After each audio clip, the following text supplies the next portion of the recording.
All right. We are back at it, you guys. What is going on, my frosty friends? My name is Wintercasice, and welcome back to the Curse of Strahd. Yes, my players are returning back to the land of Barovia. It has been far too long, guys, and I apologize that it took so long. Literally just moving. We started it, and then I bought a house, and I was getting ready to move. Life got on the way. Yes, life got in the way. It got complicated, and In between the last session and now, you had a child, you bought a house. oh my god, I had a child between then and now. Holy shit! Wow. I have 4 kids. How? What is it like being pregnant, Winter? I don't know. Lord. I'm about to say, I didn't know that a guy can get pregnant. Oh, God. I don't like to think about that. I got pregnant. I found Let's Secati's continue. I'm happy now. But wait, Tiny, I have a question for you. Hello. I have a question. Are you ready for this? Winter. I am ready. How did I become pregante? Winter. Yes. It's 10 o'clock. I'm sorry. We can't be doing this. Go. It's okay. We can stay can't up be late. doing- We can stay up late and play on the Luigi board. We can't be doing this, Winter. It's Friday. It's 11. It's Friday night. It's Friday night. You don't have school tomorrow. It's Wow, fine. I'm saying he's tired right now. We can't be doing this. All right, but anyways, getting back into the Curse of Strahd. I am your dungeon master, Wintercasice, or you may call me Lord Winter. And we are currently joined by my players, Herma, Tiny, Walf, Stray, and we would normally have Karma for this, but unfortunately Karma was unable to attend, which is perfectly fine. He's going to a cosplay event. How dare he? Monster. Noise. That is, I'm actually very envious. My Brick Toaster got to go to Pagan Con, and I'm so mad at him. Oh, slick. It's very nerdy, very much into like old. Okay. I didn't hear what he said. All I heard was Toaster! I always I figured it was Brick Toaster, but fucking love Briggs. But let us go ahead and dive back into Barovia, the Curse of Strahd. So, where we last left our heroes, Cackler, the Kenku Rogue, I'm going to pronounce this wrong, Secati? Secati, yes. I did pronounce it right, awesome. Secati Akara, the Azamar Cleric, Bigums Snuggums, the Kobold Fighter, Alistair, the Human Blood Hunter, and Grazul Kotek, the Dragonborn Summoner. All hired under the... oh, wait on. Go to first page. Page 1. All hired after being contacted for...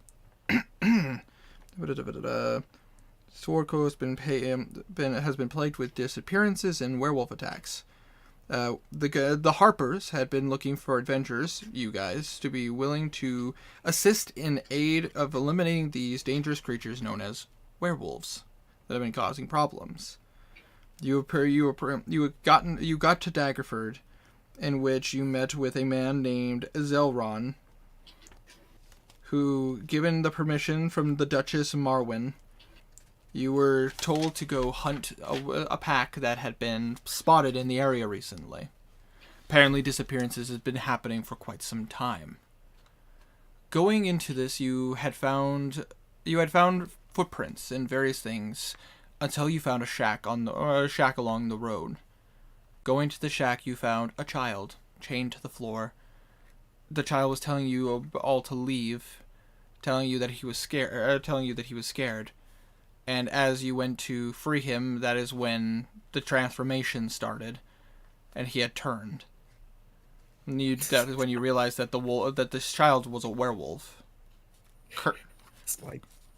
Curse with the lunar cycle.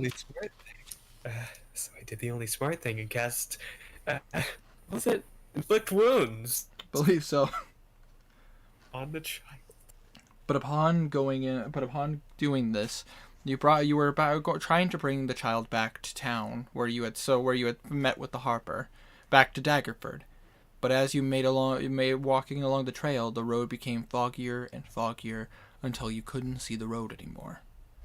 Following a path that made the most sense to you, Alistair started to realize that he had seen a road similar to this before.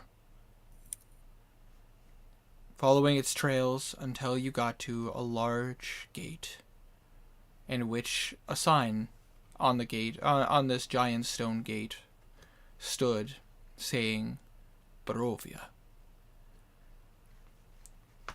Upon entering it and trying to make sense of what was going on, you found a single cart in which you met with... Apologies. You met with a woman named Madame Eva. She, with Alistair's history check, he was able to know that that Madame Eva is a old Vistani seer. A Vistani being a group of essentially gypsies or traveling folk. I can't give a proper description better than that. Just travel folk. Gypsy. People, yeah, gypsy. Basically, people who don't like staying in one place and would prefer to travel and spread their joys that way. Wander. Upon meeting Madame Eve, she had told you about the plague on this land and that no one could escape, no matter how badly they wanted to. She asked if she could read your fortune, and you all agreed. In which she read your cards, which I will reread you what she had told you because I wrote it down. Thank God. Oh yeah. So in the first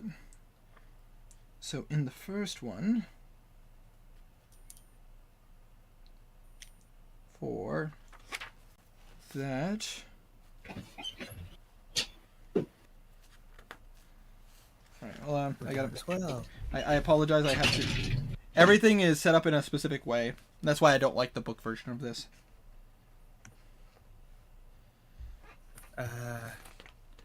Hold on. I wrote it down. I have it down. I just need to pull it up. All right. So, one is the first card you got was the Diviner, which I'm pulling it up. Give me 1 second. Treasure supplies. Hold on. It's going to turn against you. I'm going to say the Diviner is. See, the Wizard, the Abjure, the Elementalist, the Torturer, the Paladin, the Avenger. Sorry, there's a lot of stuff. Healer, Shepherd, Druid, Arcanist, Charlatan, Rogue, Miser, Tax Collector, Thief, Monk, Missionary, Bishop, Trader, Priest, the Innocent, the Raven, the Dark Lord. I wrote down what the cards are, just not the names. I got them in order. Oh, you got them in order? Yes. So, do you remember what the first card was? The Diviner? The Diviner, the treasure lies in the dragon's house, in hands once clean and now corrupted, holy symbol of great hope. Symbol of great hope. I know, it's just like, yeah, it means this, but it's like, I also have to look for it first to give you guys a specific. Why didn't I write down the number? Why didn't I write down the number while I was at it? I should have just wrote down the number. She gave Sekati some weird ones. Yeah, I mean, what can you do?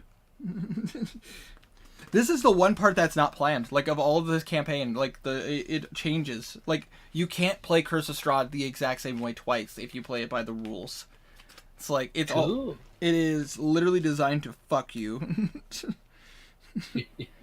But that's also what makes this great. At some point, I would love to be a player in this, but I am perfectly okay with being the Dungeon Master. Because also, Curse of Strahd is meant to kill you. Yeah. tempter, the horseman, the innocent. I can fucking try to. Let's see. Yeah, I have a feeling Cackler's probably gonna be the first to die. No, I mean, again, this was meant to kill you. I'm the cleric. Maybe of with course that I die 7 first. HP. 7 HP. How am I reading this So wrong? low. Why'd you put your Because I negative in didn't con? realize you statted in con. I mean, the dump's con. You never use con as a dump stat. I no, I didn't realize I did it till after I hit enter. I got a 19 as my first roll. So this is gonna Is there another like? Hold on. I apologize, guys. That I am like this is a mess right now because I'm trying to get this proper. I just don't want to send you guys to the wrong areas because I got something wrong. Understandable. Where is my? Jeez, Best to when you're double mad, check. Yeah. Yeah, I know. Yeah, the worst. I know. I've accepted that. got the diviner, the beast. Yeah, it's the diviner, the avenger, the shepherd, That made the any worse beast, than me. the beast, and the donjon. But the only problem is I'm trying to read this proper, but it's not. This is a appendix C. Oh, hold on. Appendix C. Appendix C. Where is appendix C? What page are you? Oh my god! Why do you keep this stuff all separate? Why can't this all be in one area? So confused. I know. Hold on. Yeah. Wait. Hold on. Hold on. Wait a minute. Okay. Tarakadek. Wait. Appendix C. Diviner. The Innocent, Marionette, Miss Raven Seer. Warrior, Avenger, Paladin. Wizard, Transmitter. Diviner. There we go. The pursuit of knowledge tempered by wisdom, truth, and honesty, sages, and prophecy. Well, that doesn't. Oh my god. That, I mean, yes, that answers a question, but that also raises just as many questions as it does answers. My god. There. Which book did I put this in? Damn, that's it. No. I'm just gonna give you the cards we got. Or the description of them. Read the box And the text cards for the secondary appropriate we card. got. It's given in the treasure locations. Okay. Hold on. The treasure locations. Here we go. Merchant, thief, tax collector, miser, rogue, charlatan, arcanist, shepherd, healer, missionary, monk. That's under glyphs. I need soldier, warrior, torturer, dictator, hooded one, berserker, mercenary, transmuter, diviner. Here it is. Aha! Talking about the tome of Strahd. This card tells of history. Knowledge for the ancient will help you better understand your enemy. And she realized when looking into the cards, she realized that look to the one who sees all. The treasure is hidden in her camp. And she reaches underneath a bush. She reaches underneath a platform, and she says, "I think the treasure has been under my very nose." In which Alistair gave a very weird reaction, asking how long he's had that. Because Alistair in particular had interest in this tome. Strahd. Next up was the holy symbol of the holy symbol.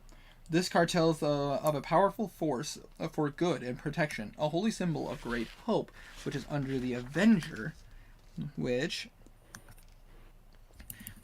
here we go. Under Avenger. This treasure lies in a dragon's house, in hands once clean and now corrupted. AKA the one I said. Yes, Holy the one that you symbol. did, the one you did said yes. She tells you that this item can be found in which I believe I gave you the location of where to find this item.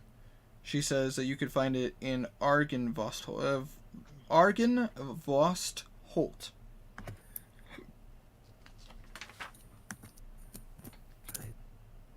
I have this stuff now, and I can read it properly now, so I could give you guys information as necessary. Find the mother, she who gave birth to evil. Is there? You will find the sword of sunlight. Yes, this card is the power of strength, and it tells of a weapon of vengeance, a sword of sunlight. Which, for you guys, you got the card, the Shepherd. And Tanter, Abjure, Elemental, Evoker, Illusionist, Necromancer, Conjurer, Wizard, Swashbuckler, Philanthropist, Trader, Merchant Guild, oh, did I skim over it? I did one. Yeah. Soldier, Paladin, Avenger. Did I? I'm reading this too fast.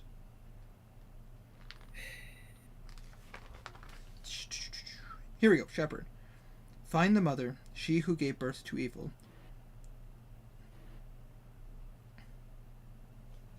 Yes, this would be the tomb. You would find this in a tomb of some kind. Oh boy, that one is going to be interesting. Like I said, Okay. it's meant to... So Then the fourth card. the beasts. Yes, this card sheds light on one who will help you greatly in the battle against darkness. Which the card you guys got was the Beast. Which... The enemy that you seek to defeat, the creature that you want gone. Find a girl to help defeat your enemy. Find a girl to driven to insanity. Finding the madness will be the key. That would be correct.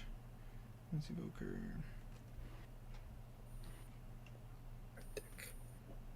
Fun. Always fun. This is Strahd. If you're expecting a happy-go-lucky story, I'm sorry, you're in the wrong area. Yeah. You took a wrong. Definitely You no. took a wrong turn at Barovia. But Yeah, Pickles, Technically did. Yes, a werewolf holds a secret hatred for your enemy. Use her hatred to your advantage. And she does. And she does tell you. And she does tell you that this person's this werewolf's name is Zulika Toranescu. Which, if I gotta type in the names, please let me know. I will. It's just, oh my god. Zulika. Yeah, Zuleika space Tora Okay. Nescu.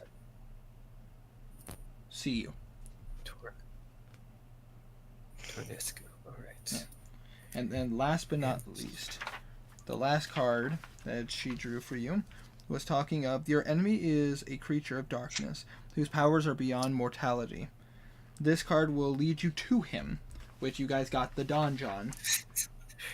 Where we find the man sitting on. He lurks in a hall of bones in the dark pits of his castle. Which you would find. So, in other words, she tells you that your final confrontation, will, when you're ready to find him, you will find the Lord in his castle. I still remember drawing that, and I'm like, oh my god, this is so fitting. Yeah. But also scary.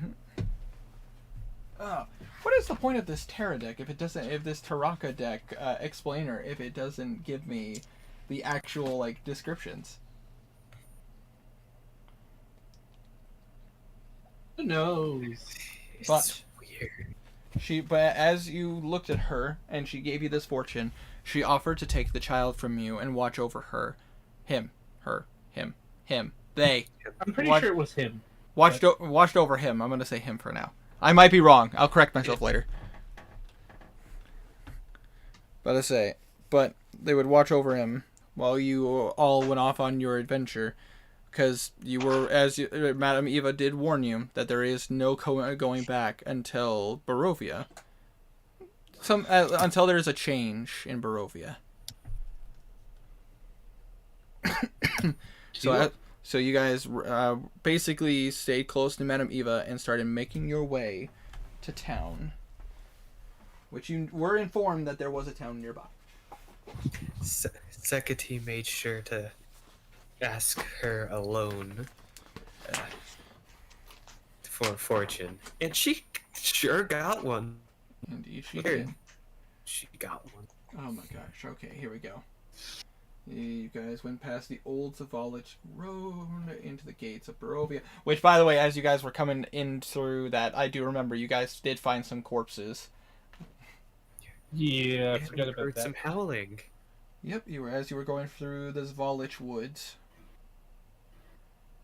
So as you guys are traveling, the party feeling a little bit more on guard with everything going on. I would like one person to roll a perception check. I have perception. Who's got the highest perception? Got a +7. +7 is as high as you can get.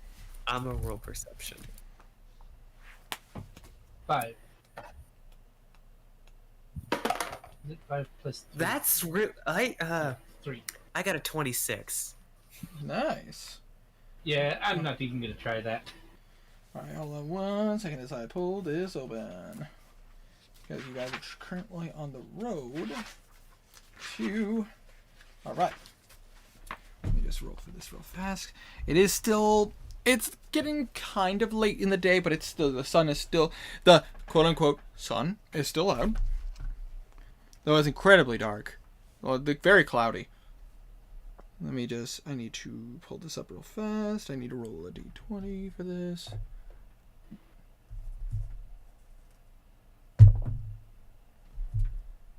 Let's see here. Ooh. I got a 19 +7. That's a lot. Actually, no. Oh, Actually, gotta that's roll not the right. No. this and No, it's not a 26. It's a 28. Forgot to add my D4. holy bollocks! As you are walking down the road, and you make your way through, you see in your mind's eye 21 individuals. They, with that high of a perception check, these don't look like a threat. These look like your average common folk, dressed in rags and carrying like pitchforks and shovels and spades. If you had to take a wild guess, you would assume they're farmers, but there's something off about them. Again, because you rolled so high, their equipment seems kind of rusted, almost as if they haven't been used in some time. Or the only ones that seem to be like properly utilized seem to be like the spades. But the pitchforks, they don't look like they've been used that much.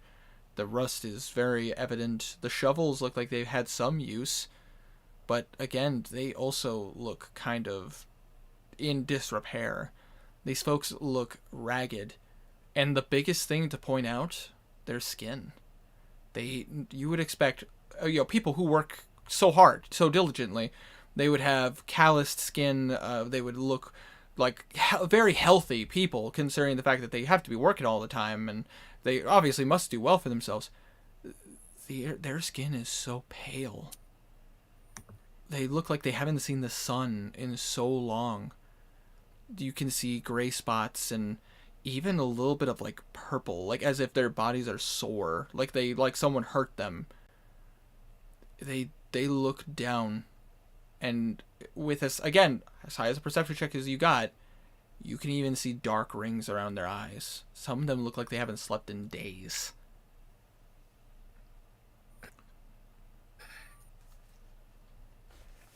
Sekiti is gonna kind of hold her hand up. We must speed up our pace. In front of us, there seems to be a community of farmers. 20. They look to be in pain. We must go help. Say hi. Yes. Any objections? Would Alistair know what's going on here? Roll a history check.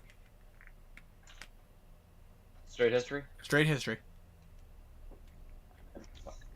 Add a D4 as she casts guidance. Okay. Are you gonna allow that, Winter? Oh, yes, I will allow it. Okay. History, you say? Um, 23. 23. You know exactly what's going on. You saw it with your own eyes when it all first began. You remember it being slow at first. It didn't seem like it mattered too much. Some people were starting to be driven past the point, and you knew for a fact that your former lord used to have his way with anybody he can get his hands on. Barovia's not for everyone. Barovia can be a heartless place. And for those who the Lord decided when he was hungry would feed. Eventually people started to not survive the feeding. And when new children were born, they started to look like not like themselves. They looked like lesser humans. They looked like they never saw the sun. They looked like they were tired all the time. They were standoffish, kind of paranoid. It's to you you have kind of an understanding of what's going on, but you're not a man of massive arcana, so you're not exactly sure what the whole detail is, but you do know that this has been going on for a long time. Are they dangerous? They can be, depending on how you approach them. We're going to approach. We need to be careful. Whatever this is, it ain't good. Well, seeming that everyone in this park, apart from me, can be quite stealthy, I could go in while you all hide back, just in case. Hide back for what? Secondly, People. Secondly, I don't know if you've been to Barovia before, but I'm from here.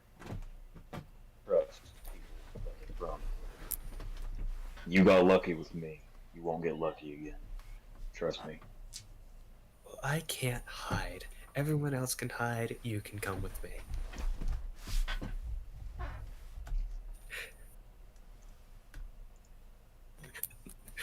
I don't see what the big deal is. She's +1 at disadvantage. Well, Bigum, that's because you're a little one. You're weird.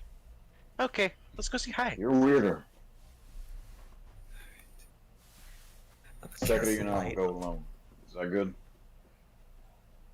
I want to have friends too. You can come once we know it's safe. For now, pet the dragon. Guys, safe. Look, they're just people. Have you never seen people before? Bigums, I'm telling you right now, it is not a good idea. Why? Like I said, they ain't gonna be nice. Why not? You know when you're fishing and the fish that you're trying to catch kind of goes crazy. He doesn't want to be caught. Imagine them as fish that really don't want to be caught. They come up to you and they slash you with your swords. Fish don't have swords, dummy. Well, that's you ever the seen that's the swordfish? difference. They're people. And fish Exactly. don't fight back. Either they run away. Well, think of big fish that do fight back. I'm not good with kids. Used to be. Lost my charm. Secondly, you explain it to me. I'm not very good.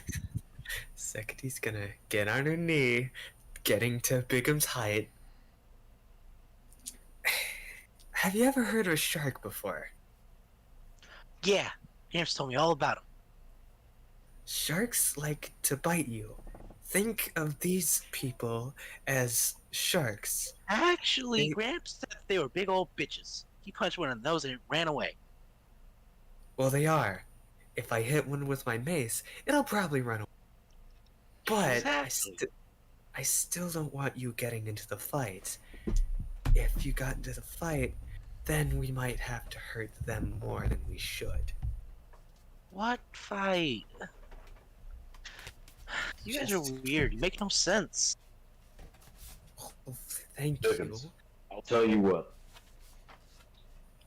If you can get the dragon to speak, the big dragon to speak real words, we'll go say hi.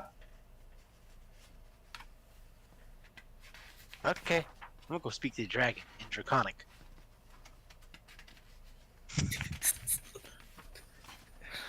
You go to speak to the dragon. Yes, in Draconic. All right, what do you say? Hi, Mr. Tickles. Okay, so well, you're gonna have to remind me since this is your class, the class that you and Karma created. Is this a drake or an actual dragon? Drake. It is a drake. Karma, however, they normally can speak, but Karma did say that this one's mute. All If right. I remember correctly, it's been a while. Actually, I can look through mine and Karma's notes real fast, because I know we had a bit of a conversation. It might I've not heard him good- say it speak once, so. Yeah. Let's see. It might actually be good for us to bring Bigums. Having them see a child might lighten them up. a He's bit. also a frontliner. Yes. There's no reason Alistair doesn't want to bring a kid. And a child.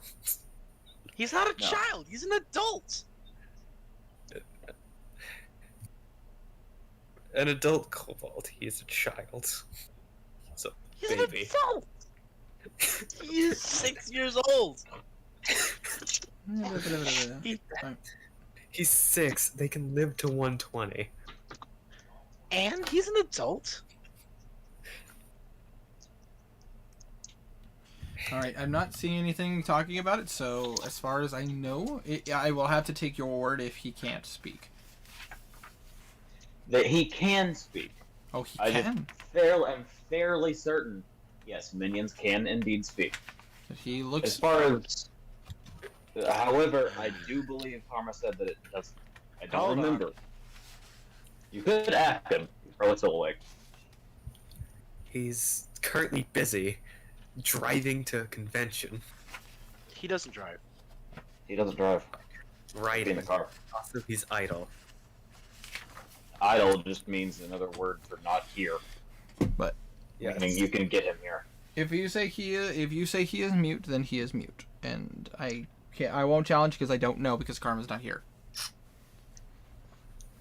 So the Drake does respond to you talking to him in Draconic. He seems to understand what you're saying, but he kind of gives you the sideways glance, as if he's giving the face like he's saying yes, but with no words coming with it. Can you speak to me? He kind of gives you a look and then kind of dips his nose onto the ground and then kind of swivels his head side to side. Oh. You get the idea that he is like sad dog facing and then shaking his head no. Why not? Would help if I asked nicely. Can you please speak for me? The Drake just kind of like a dog who's sad, like lays down flat on his stomach, like bottom jaw touching the ground, and just looks up with you with his eyes. Hmm.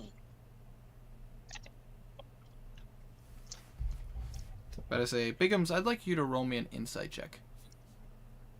Okay. Don't be mad at me if it turns out that the thing does speak, actually, in one Karma. I will be mad at you forever and ever until death. Tell, Well, you're always mad at me. tell Petty death. little shit. Need my flathead. Hmm. God damn it. That isn't too bad. 14. You get the idea with the way that this Drake is responding. He definitely understands you. Like, he is hearing every word you're saying, and you can see that. But based on how he's responding to you, you get the idea that maybe something happened to this particular Drake, and he can't respond back. He just might not have a voice. Mr. Weird Guy, you cheated. You can't speak. Oh, how was that supposed to? You're a cheater. Gramps said I wouldn't cheaters have go. small penises. Oh, God. I think you need to have a word. First of all, I feel like an idiot because I didn't realize it was muted this whole time. Alistair does not know what to say to that. I think we need to have a conversation. I think Grandpa Snuggums has a bit of a problem. Okay, We need to sit No, down. that is a good line. That would disrupt anyone. fine. You I- can come. Just act cute. I think we I need can to do that. have a. Second, I think we need to find this grandpa and have a talk with him about what's appropriate for a kid and what ain't. We're stuck in Barovia, so we can't do that. Let's go Oh, no, meet you these can't. people. I've been stuck in Barovia for years, Sickety. I think you'll be fine.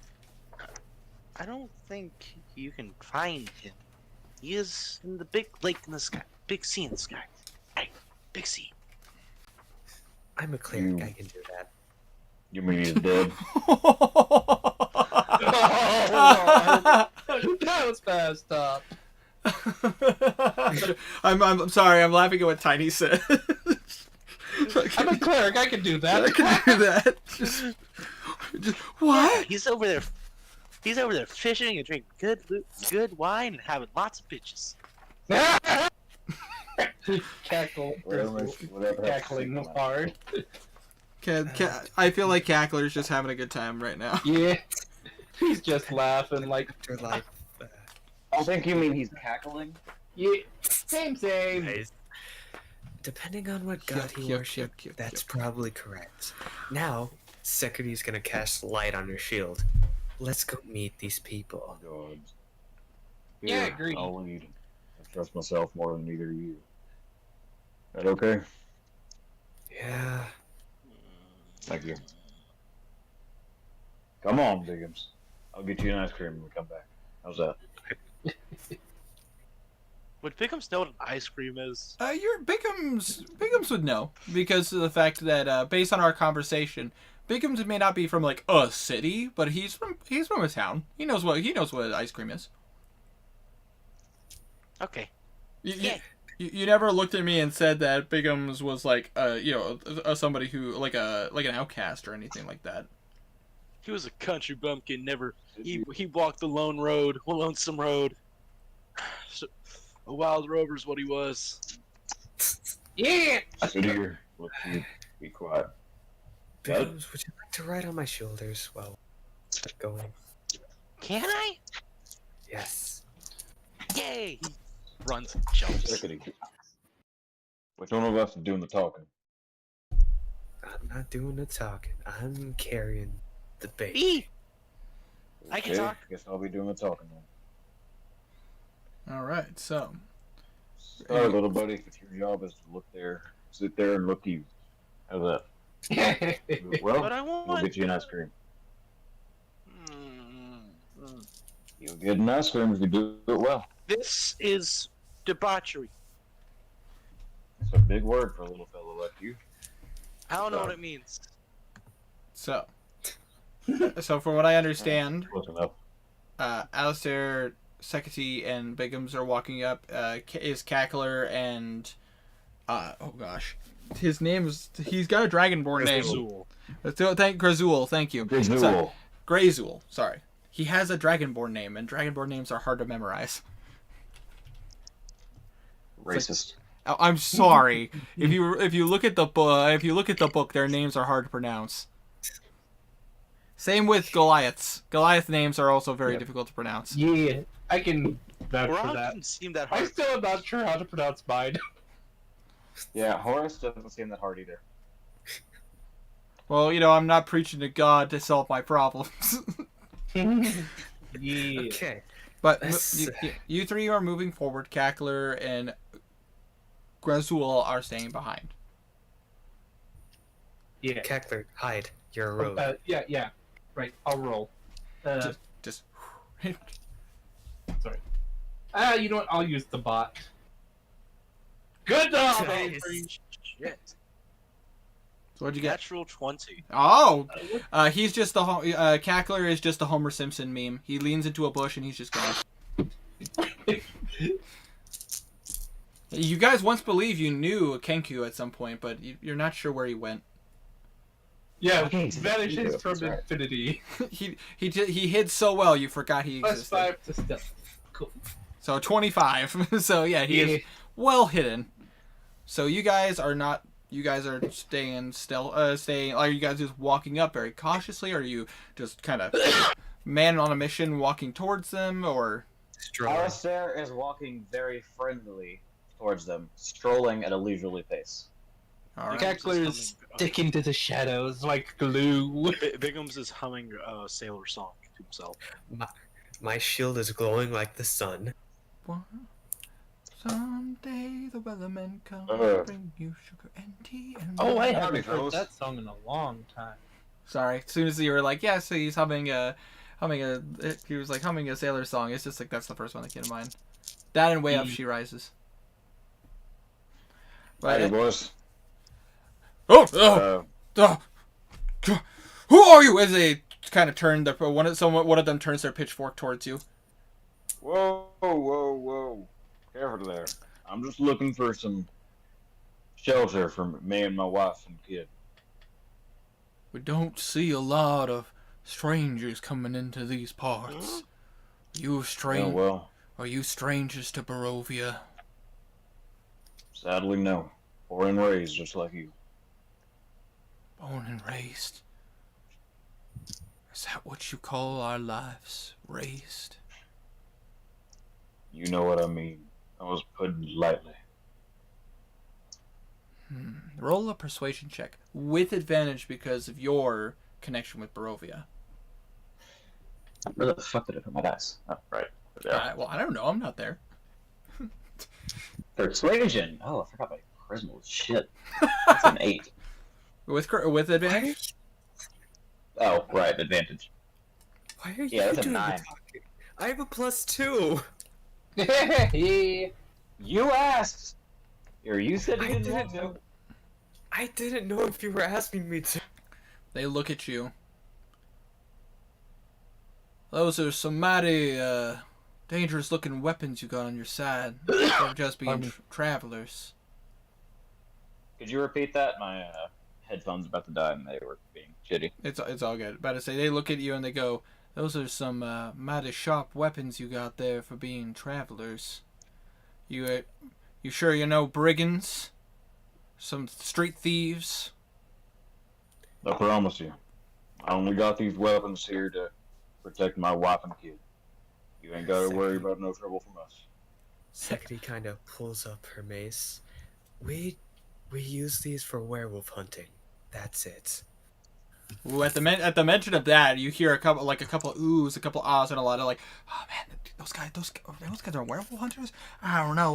I reckon these are some dangerous folk. Well, I mean, they could be quite helpful. No! Hi, my name is Bigums. Can I be your friend? That's your son. He looks over back at you, Belwraith. The Adopted. Belwraith. Oh my god! Oh my god! I've been working so much on the Trials of Shadows. Oh my gosh. Sorry. How did you fuck that? My brain went to autopilot. I'm sorry. looks over to you to Alistair and goes, "That's your son, you said?" He's my adopted son. Found him out in No, the I'm street. not. He doesn't like to believe it because he thinks he's a free man. But I'm an He was- adult. He's 6. That's an adult in kobold years. But yeah, do you guys want to be my friends? What the hell's a kobold? Me. A tiny this dragon. is as good as mine. Alistair immediately. You don't even need to roll for this. You know, kobolds are not common creatures in this part. Like in this part of the country, like kobolds don't last long. Especially with werewolves around. Are you kidding me? Anyways, I am, however, new to these parts specifically. so I could use a few pointers on where to go and where not to. If you're Wouldn't mind. if you're from Barovia, what part are you from? The northern area. Hold on one second. Did we Or discuss? would it be eastern? I don't remember where exactly. Do you remember which Oh, yeah. which town we agreed on? This should be in your We never notes. agreed on one. I'm pretty confident we did because I told you to write it in your notes because I wasn't going to memorize We it. did not. I would have it if I did. I can look real quick, but I don't believe I have it. Hold on. If we agreed on the eastern part, do we agree? Well, east is where you guys came from. Okay, so we would be from the west. Yeah, Barovia would be the most eastern. Let's say from the west, that would be. Let's see here. As that would be, you would be from Krezk.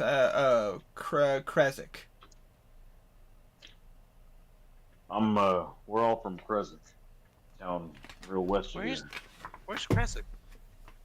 It's west of here, son. We'll take you there when we can. You're from Krezk? Yep. My God, we haven't seen anyone from Krezk in a long time. It's because they were wiped out, boy. They're not wiped out. That's it. That city is thriving. They've been keeping their distance from you know who for a long time. I see why. I was living in Kurzik when Strahd raided it last. You see a bunch of them kind of like you see the women kind of a couple of females just kind of turning their heads away, and you see the males, most of the bigger guys, like must be like the bigger farmers probably dealing with a lot more of the hauling of the veggies and everything and helping with beasts of burden. You watch as they kind of come forward and go,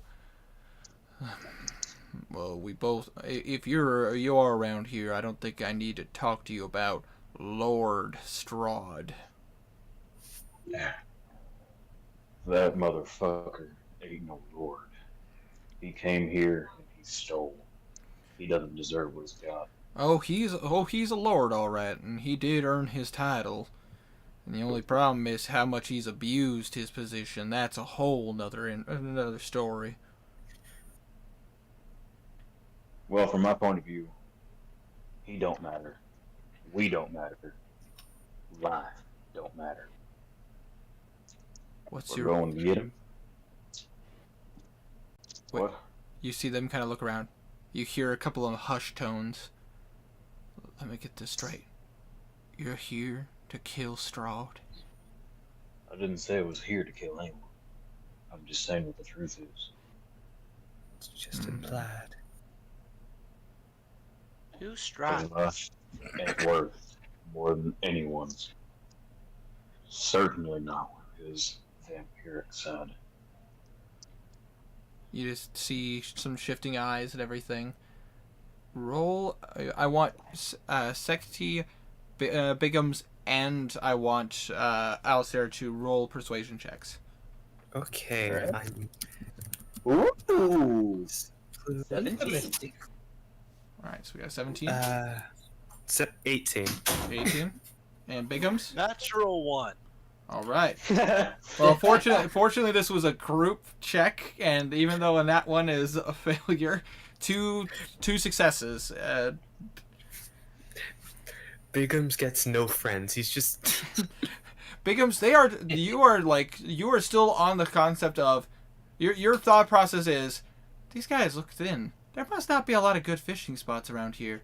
Maybe if we go farther in, we'll find them. But for you, Sekati and Alistair, they kind of look at you and go,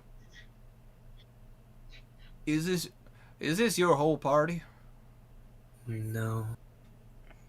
No, we got a few more more people. of my brothers back there. Brothers. We're not. Why are you saying we're a family, weird guy? Brothers means friends. No, it He's doesn't. Brothers means accommodating brothers.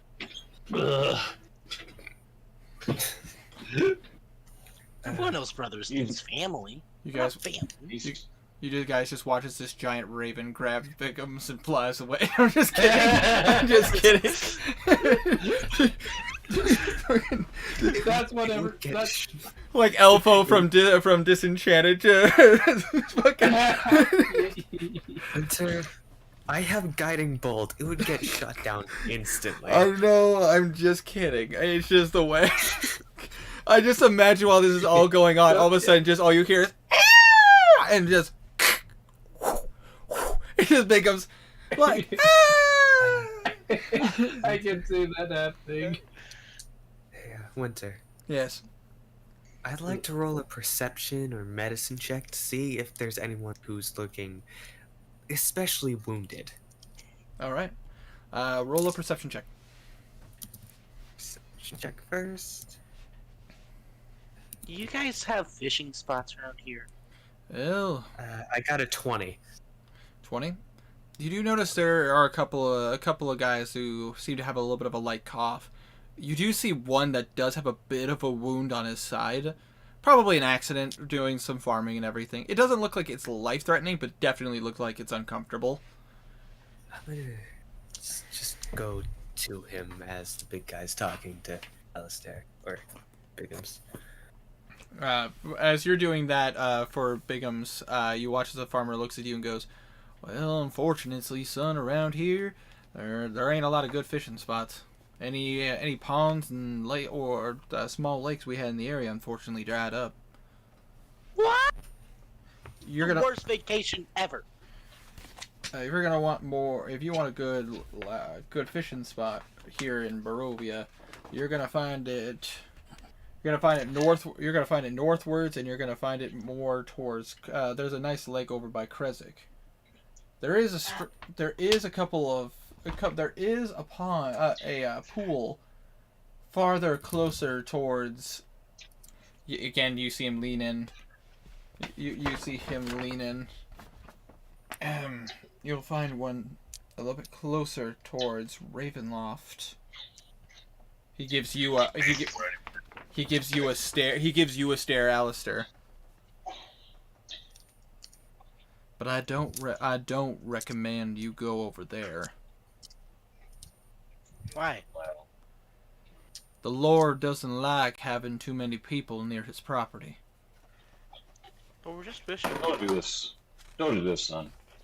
That's where big boy Strahd likes to stay. You would call me big boy. Are you gay?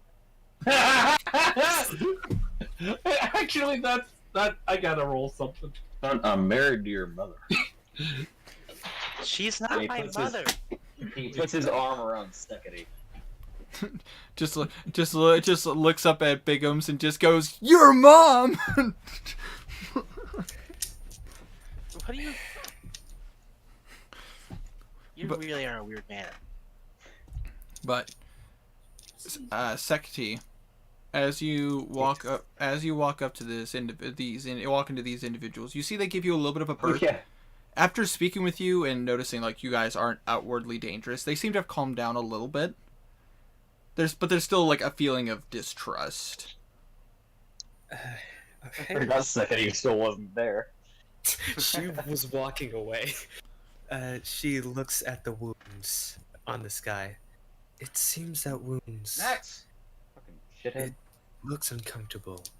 Yeah. If it stays, it might get infected. Would you like me to help you with that? You a healing kind? I am. I mean, I guess if you don't mind helping me, I'm a little low on coin, unfortunately. It's okay. She puts her hand over the wound, just off of it, so touching it, and I cast a first level cure wounds. All right. You don't even need to roll. These are commoners. I'm about to say. As your light touches them, you Hold what? on. I want to roll. Oh, go ahead.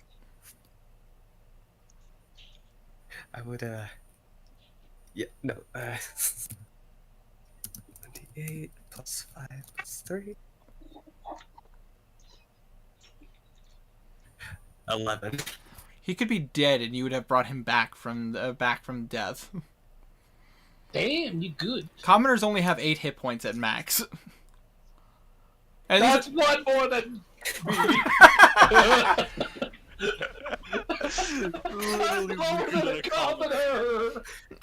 well, you're level 1, True, but still. but you put your hand on Why is your dump sack on? So as Secretary, as you walk up, and he shows you the wound that's like on his rib cage, you kind of look at it, and he kind of moves his overalls to the side so you can see it a bit closer. You notice, yeah, definitely, this person must have got like jabbed in the side by like a cart or something, like a plow or maybe something along those lines, like a plowing cart, and it must have slammed into his side. You can definitely tell he must have it must have cut him open a bit. The guy obviously looks like he got it treated a little bit, but it also looks like it might have cracked a rib, and you can definitely see there are a few signs of infection. But as you put your hand on him, and you feel the light coming through your body and entering his, there are 2 things you notice.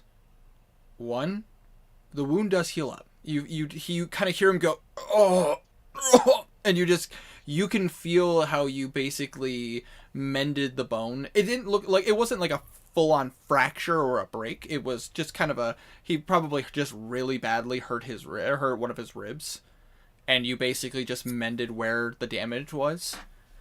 And as and basically as your hand goes, the light on your hand goes over the body, you watch as the wound completely closes now, and those slight signs of infection are gone. However, you as a healer are well aware whenever you heal someone, the sensation of warmth that goes into your body and into theirs. And it's almost as if you get a sensation of warmth back as a sign of like the healing magic for you to know that it worked. But when you do this, you do get a warm sensation back, but there's a slight shiver down your spine as you do it. Something's off, and you don't know what it is. But they're not undead or anything like that. Like, you could tell that immediately. Like, the healing magic would have killed him if he was undead. You, as a healer, would know that. Especially being a follower of the light. But... Makes sense. But... there is something off, and you don't know what. As far as the spell goes, it did work. His wound did heal. He looked at you and goes, much obliged. That actually is significantly better. I've been hurting for weeks. All it takes is a bit of magic. Much obliged.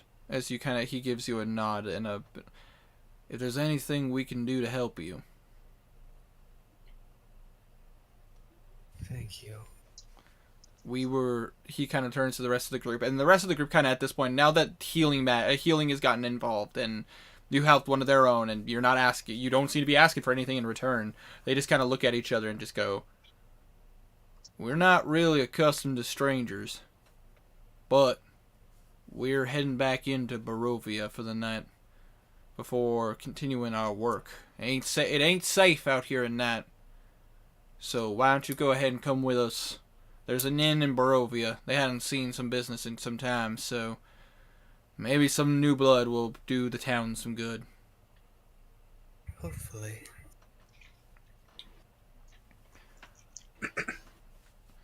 You watch as these individuals kind of look at each other, and then they look back at you. The guy who you guys were originally talking to looks back at you, Alistair, and goes, so where's your quote-unquote brothers? What do you mean, quote unquote, related to? No, you're not, you big dummy. Anyone can see through that. One's a Kenki, and the other is a bigger me. Do you see this man has a very puzzled look on his face? Dragonborn. They're adopted. No, you need to stop lying. There's an audible facepalm from where Cackler is hiding. Oh, yeah, you mean those dragon folk? Yeah. We used to have a group of them that used to live around here. Black scaled. All right, they were all right folk. I will warn you, it's not just the Dragonborn and Kenku. It's a Dragonborn's pet too. A pet? Oh, yeah, he can't talk. Well, He- to- I mean, we He's, got dogs and cats in Barovia. It's fine. It's No, You'll see what I mean. it's a Razul, dream. Cackler, come here. Cackler comes from where he's hiding, just like walking out from a shadow. Yo.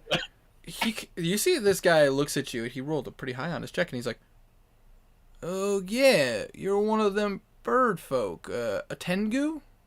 Kenku. Oh right. The crow folk. Yeah.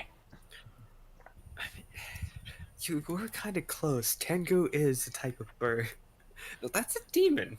Never mind. Actually, fun fact: there are D&D Tengu stats for bird folk. Yep. They're actually guardians that keep demons at bay. Ooh, interesting. Specifically keeping Oni away.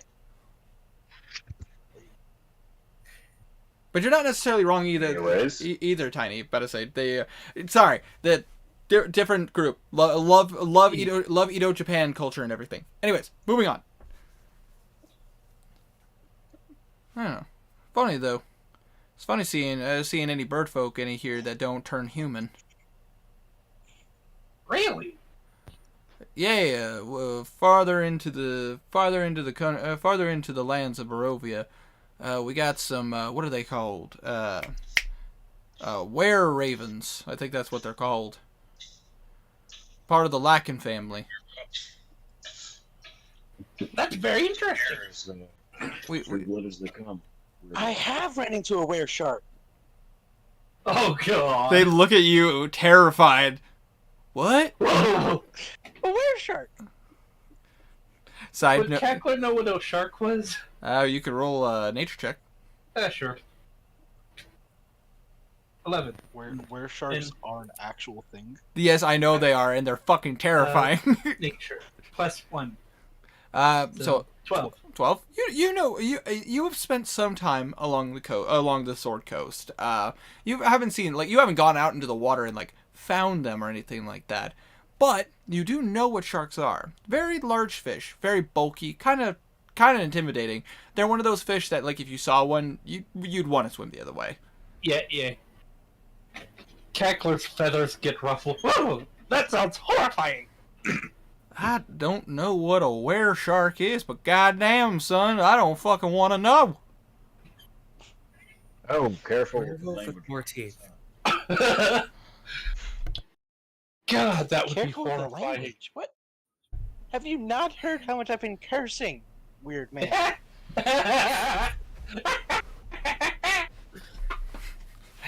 I just want Bacon to walk up to somebody and go I've been kidnapped. Can you help me? Yeah. This strange man told me to get in his van and offered me candy. Bigum, I just gotta say, you are a terrible liar. Yeah, but so are you. Listen, And at least I tried. listen here, son. Lying ain't gonna get you very far here. I understand you're being secretive. This isn't exactly anybody who's lived in Barovia knows that this land's cursed. But at the same time, you don't want. We all live underneath the Morning Lord and the Mother Night. Well, if it makes you feel any better, I wasn't lying about where I was from. Fair enough. And if you were able to escape, but then came back, son, I don't want to know what made you want to come back, but you're a damn fool for wanting to. What do you I think? had no- Strahd got rid of my family. Time for me to get rid of his. Strahd has gotten rid of a lot more family than yours, and any person who's ever tried, well, let's just say, he's been a lord for a long time. Well, I'm not those people. And a little shimmer of lightning goes across his blade. You guys just see a little static go across, and he just looks at you going, well, here's hoping that you can do what my great-great-great-great-great-great-granddaddy couldn't do. And he starts leading you away. That's a lot of greats. Well, Strahd's been around for a long time. Considering I'm 40-something years old, 40-something summers old, and he was Lord when I was born, and he hasn't aged a bit. Yeah, it's because he's a vampire. Them things don't age. You don't want to talk about that shit here. What's a vampire?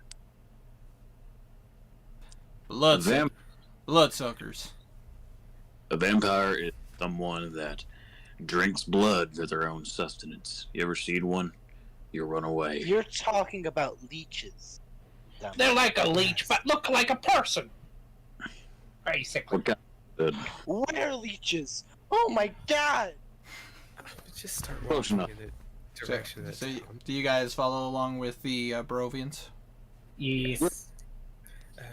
I'm gonna keep the light spell shield as a Alright. flashlight. So, because you are traveling in a larger group, creatures are actually a lot more hesitant to attack you. So you guys do not even need to roll anything, as you basically chose to be escorted by the Barovians. But I say, that saves you a lot of trouble. And you wanted us to kill them. Well, this could have gone south really fast. Barovians don't exactly get along with people very well. Honestly, I'm surprised. Everyone loves I pigs. straight up lied to their faces, and they knew. Yeah, well, I mean, to be fair, look who's ruling them. Yeah, but Strahd doesn't really lie. Strahd doesn't really lie. It's not exactly his way, but he doesn't lie per se. But as you travel,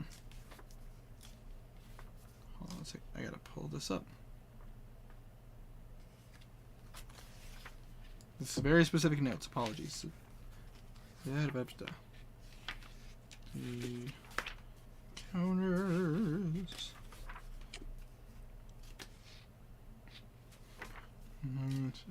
As Village Woods. Here we go. Chapter 3. Oh boy.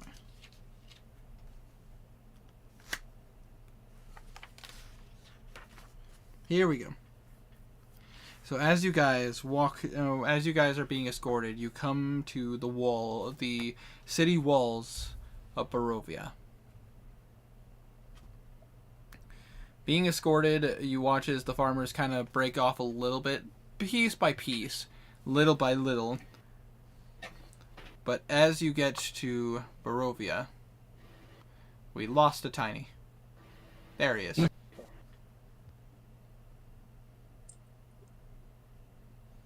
As you walk into the village of Barovia, you look around, and this place looks so sad.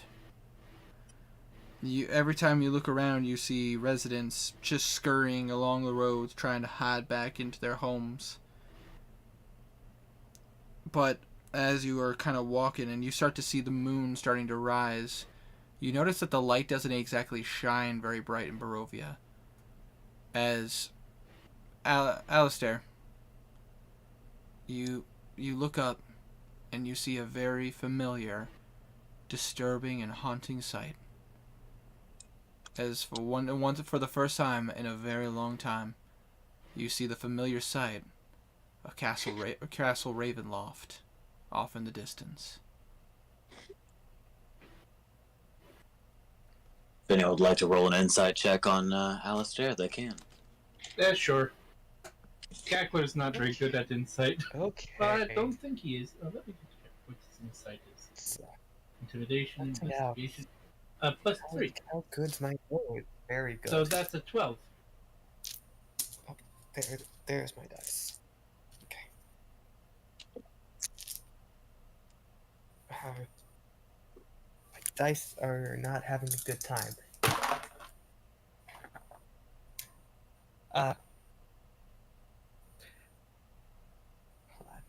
time. How's a 31 do for you? Damn! Yeah. I would say that's enough. Oh, the hell? I got a... As Ravenloft comes into view, Alistair's blood runs cold. Just so you know, I got a natural 20. I'm proficient in insight, and I got a 4 good in my point. guidance. Good point. So, Literally Yeah. max. literally max. Good points. Good points. Okay. He earns a pat on the head as we keep walking. Alistair does? Yes. Why are you...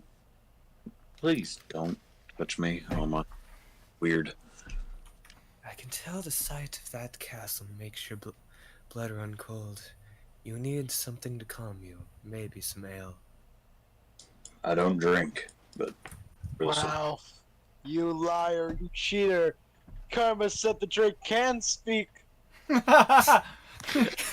Oh, frick, Too late boy. now.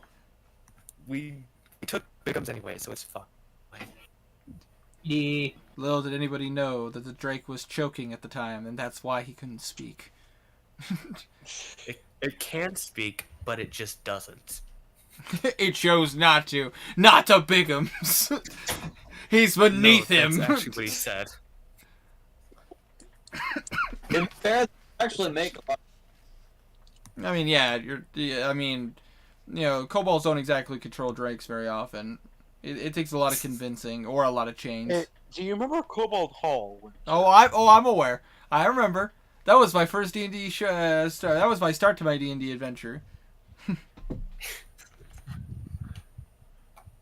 Anyways, as you guys start entering the town, as you kind of look back into the roads and everything, you see tall shapes loom out from the dense fog that surrounds everything.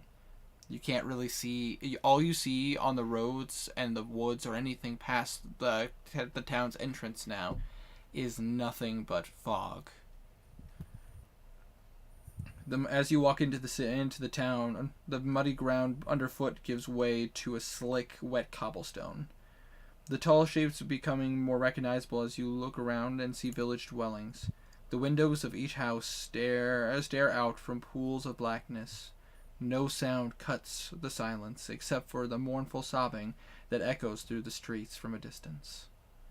And as you are walking into the town, you watch as a lot of the farmers at this point have broken off from the group. You are left behind with the original guy that you talked to, and he looks at you and going, "All right, well, we're here back in the village. Do you need directions on where to go, or do you feel like you have it from here?"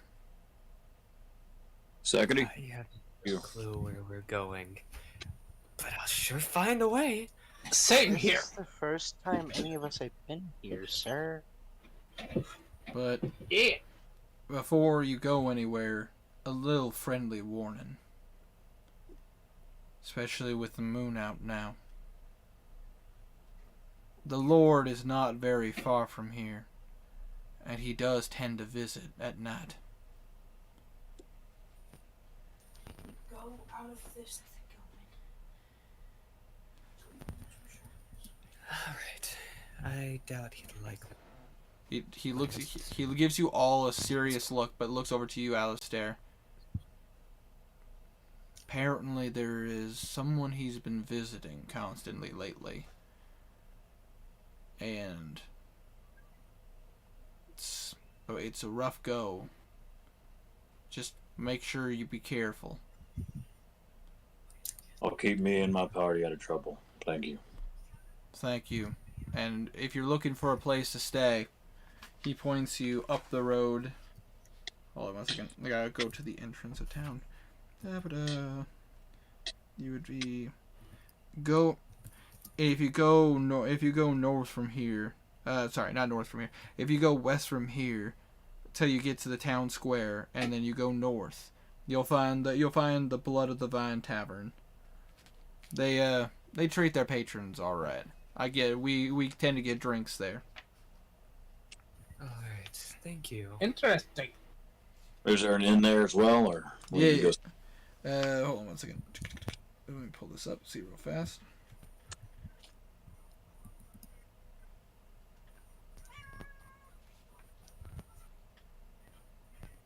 Just pulling this up real fast.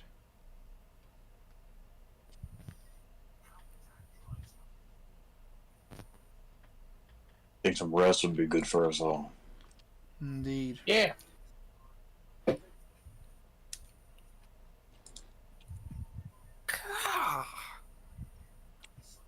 Well, there isn't a lot of places to be resting. I mean, I guess you could always...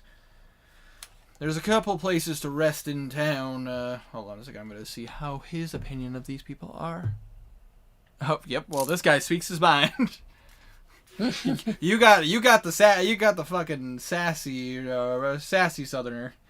He just looks at you and goes, "Well, if you're looking for a place to stay, the Blood of the Vine Tavern tends not to close. The barkeep changes if you don't mind sleeping in a booth. You could always try your best at Buildrath's, but fucking cheapskate overcharges for everything. Last time we had visitors, normally a night, what would you say, a normal run-of-the-mill night in an inn is what? A gold piece? 2 gold piece? He charges 20, he charges 25 per night. Gee. Oh my lord. I wouldn't know what good prices were. He's a real piece of shit. Safety's worth a lot here. You say that, but when you can't afford it. But if you really want to, there is also a church here, but be careful. You never know who might be lurking around. Holy ground isn't exactly welcome here. But I think the 25 gold piece one is the best, because if we pay more, it's going to be better, right? Not at all. Well, why not? That ain't usually true, son. however, I will say this: if you're really desperate and you need a place to stay, there are a couple houses here in town. They've been abandoned for some time. Unfortunately, not enough folk to take over those houses. There tend to be some unsavory types in them, but if you don't mind defending yourself, you could always take a house for yourself to sleep in for the night. But if you don't want to fight, then Buildrath's Mercantile or the Blood of the Vine Tavern. Or the church. The church is never a bad choice either. Secondly, don't know about you, but I say we hit up the tavern. Let's head up the tavern. I will check. We might be able to check out the church before it's time to sleep.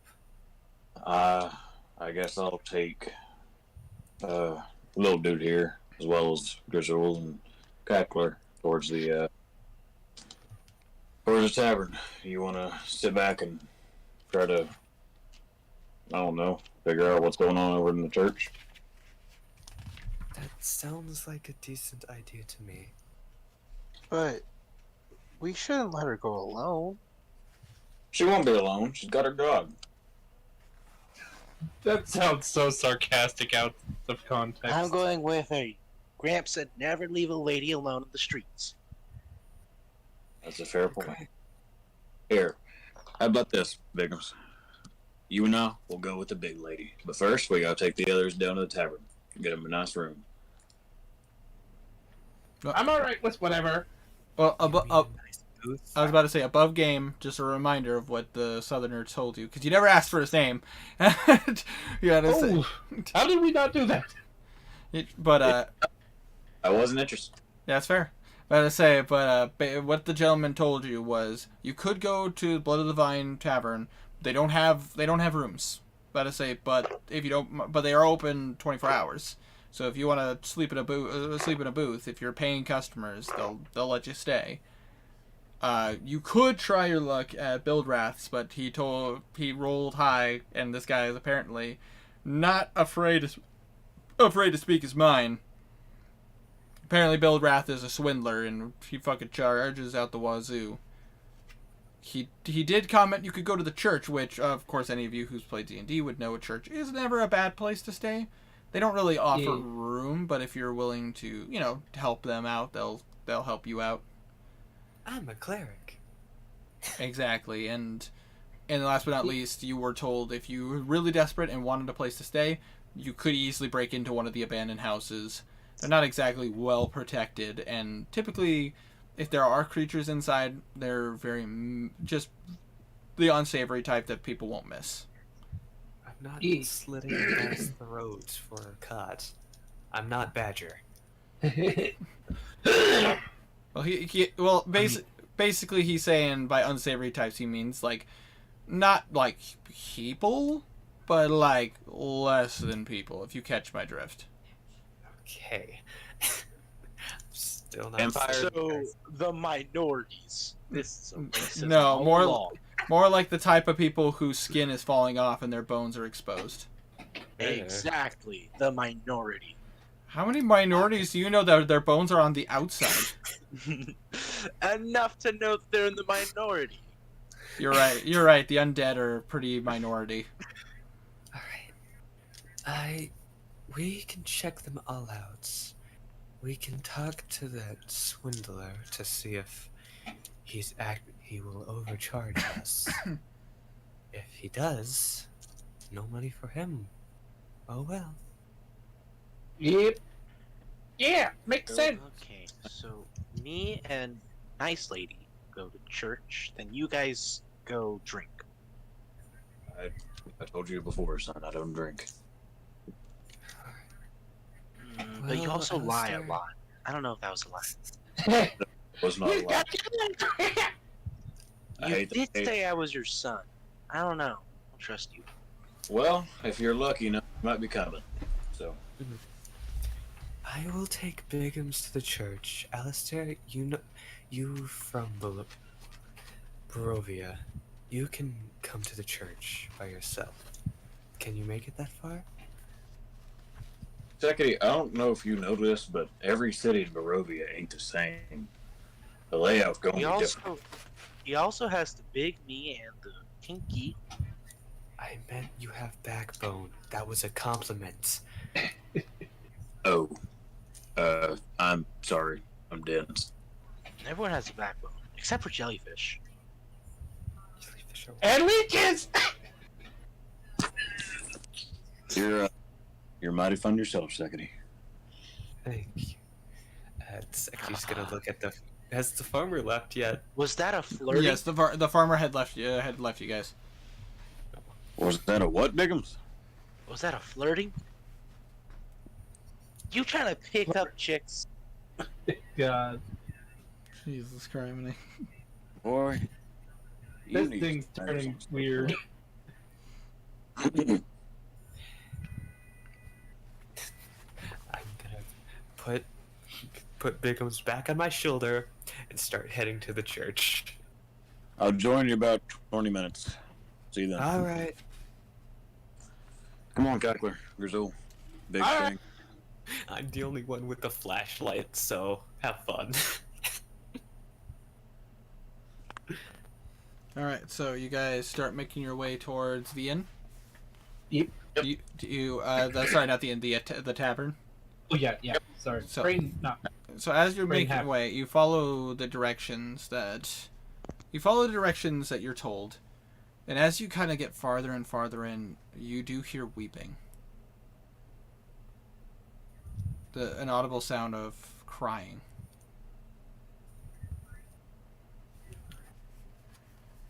Alistair's gonna rush in. Hold on 1 second. I gotta go into this particular little bit. I almost said Kassir shakes his head. Ugh. Cackler shakes his head as he follows. Oh my god, there's a baby. Hello, baby. Hello, baby. Hello. Hello, baby girl. I just left to punch people in a super dark forest when I'm the only one with the flashlight. Have fun. Little did they know that Alistair could see in the dark. I don't know. Oh yeah, Cackler. I think can Cackler. He's human. 3, and then a 4. I think Cackler can see. What are you talking about? He's human. I'm testing something. I'm making a joke. Kenku do not have dark vision. Oh yeah. Nor do Dragonborn. Have fun. Do Dragonborn not have dark vision?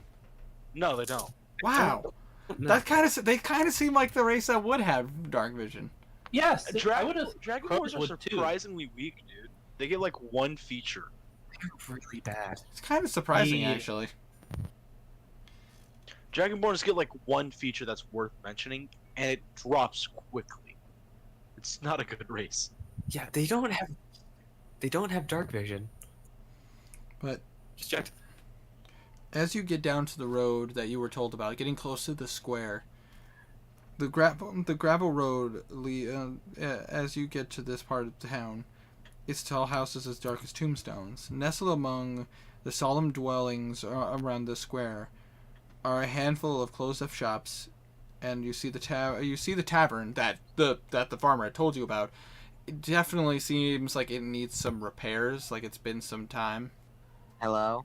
Hey, what's up, Grizzle? Hey, I've arrived. welcome. I'm exhausted. I don't know how much I got left, but I'm here. That's okay. You can at least listen in a bit while I read off some dialogue and stuff. For a little bit of an update, we are now in a town. This is the village of Barovia. Okay. We are currently I and Kassir, not Kassir, shit, Cackler are going to the tavern, and then once he leads you there, he's going to go join up with Secondary, who's going to the church with Biggums. Yeah. Okay. There, I'm they going keep to switching. baptize the child. So, Baptize? but may I continue? Yes, sorry. No, it's all good. About to say, as you kind of look over to the tavern, the Blood of the Vine Tavern, as you were told, it definitely looks like it could use some repairs. There's some shingle damage. Obviously, like the building looks like it basically looks like it needs some TLC. Like if you looked at this nowadays, you probably go like, man, we could probably fix that. We could probably flip this house. But it's like right now, it definitely looks like we're this place needs some fixing. But it doesn't look like completely wrecked or anything.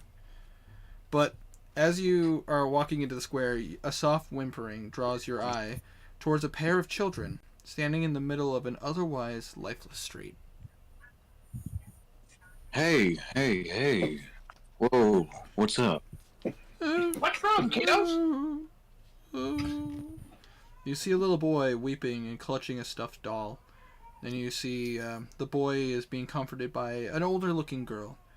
Seems to be trying to help, seems to be trying to comfort this young boy.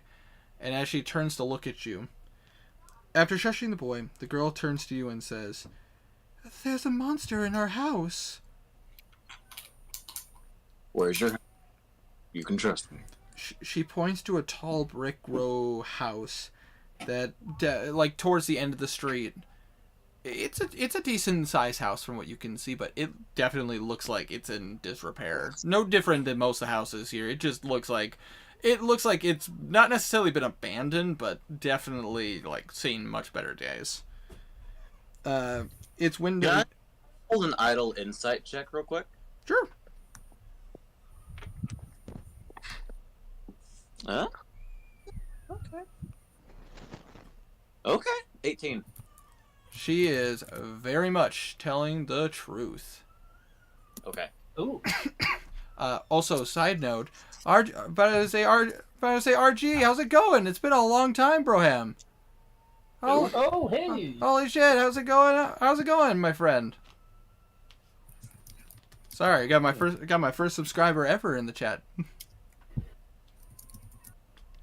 But anyways, back to what I was saying. As you Oh, that's okay. You- how to say, as you as you look over to the house and look back to her, she goes, I mean, we can show you, but we don't. I apologies. My name is Rosal. Oh God, this name. Rosavalda is my name. It's a pretty name, Rosavalda. Yeah. Thank you. And this is my younger brother, Thornbolt. That's a mighty fine name for a mighty fine young lad. Now, tell me, what kind of monster is in your home?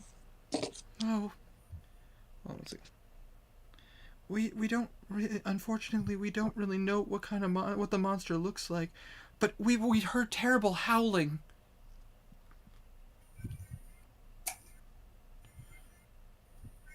Apparently, the last time we talked to our parents, when they told us to leave the house, they apparently locked it in the basement.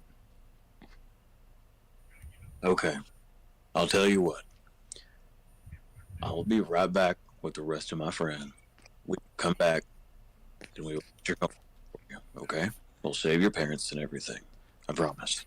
As you're about to walk away, she kind of grabs your arm, like softly, and like you'd probably think strongly for a child. For you, it's like a small grip on your arm. She goes, please help them, and also, if you see my baby brother, please save him. I will. We'll do our best. I have a baby brother named Walter. He's on the 3rd floor.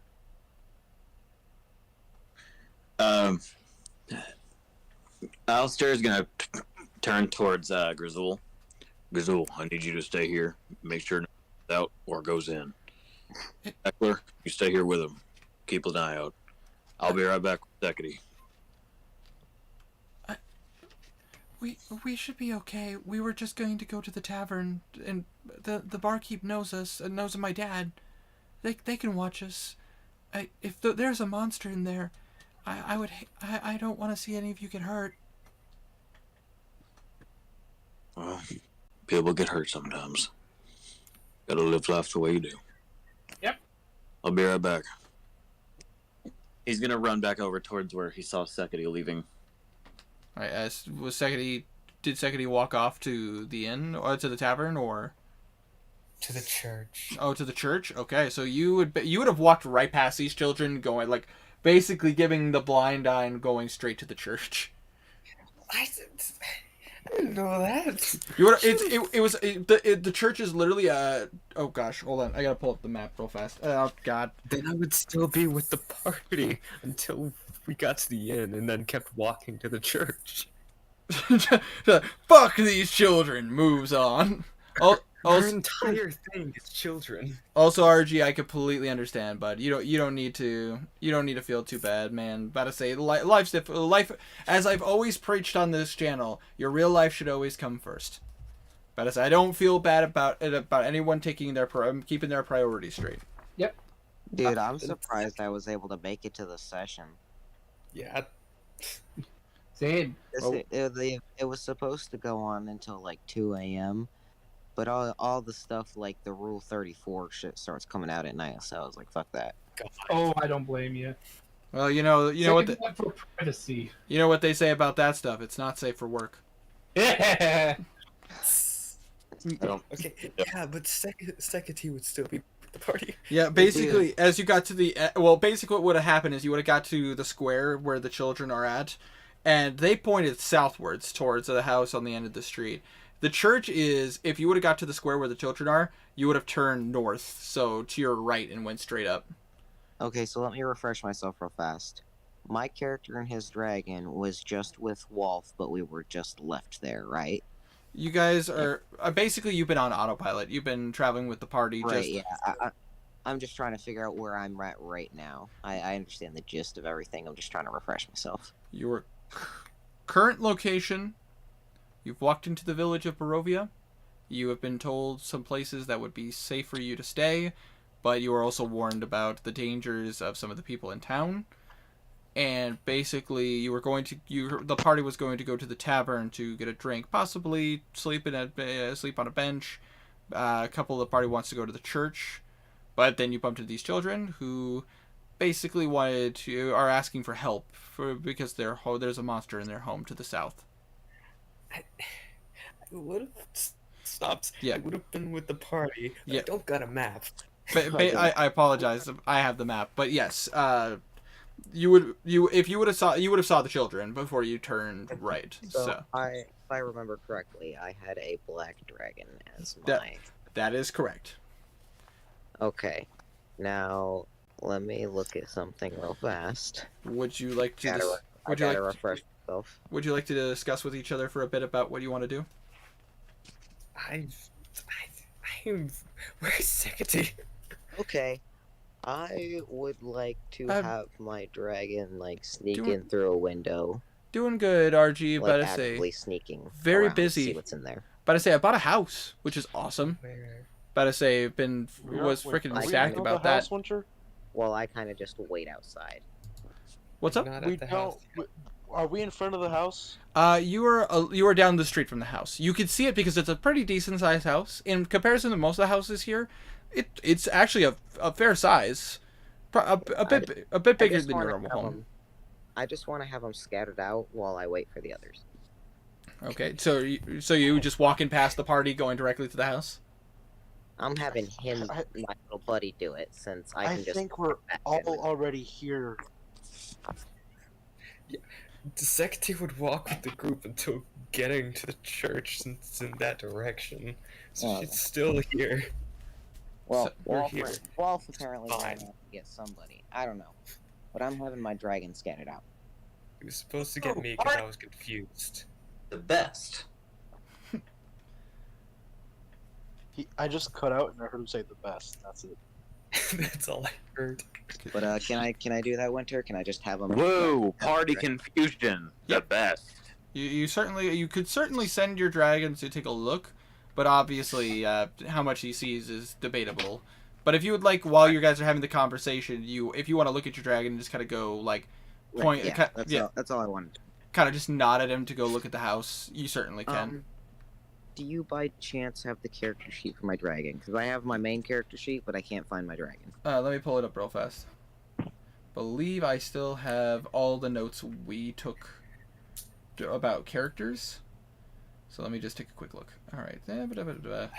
Because I need to know for his skills. Should I roll a medicine check on the two children? A medicine check? Yes, you certainly can. Okay. Let's see. Where did Secretary Dice? Where did you go? Why have you forsaken me?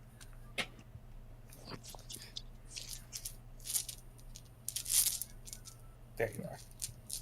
Okay, I need to stop. Let's see here. Medicine. Jesus Christ. Okay, it's all falling apart.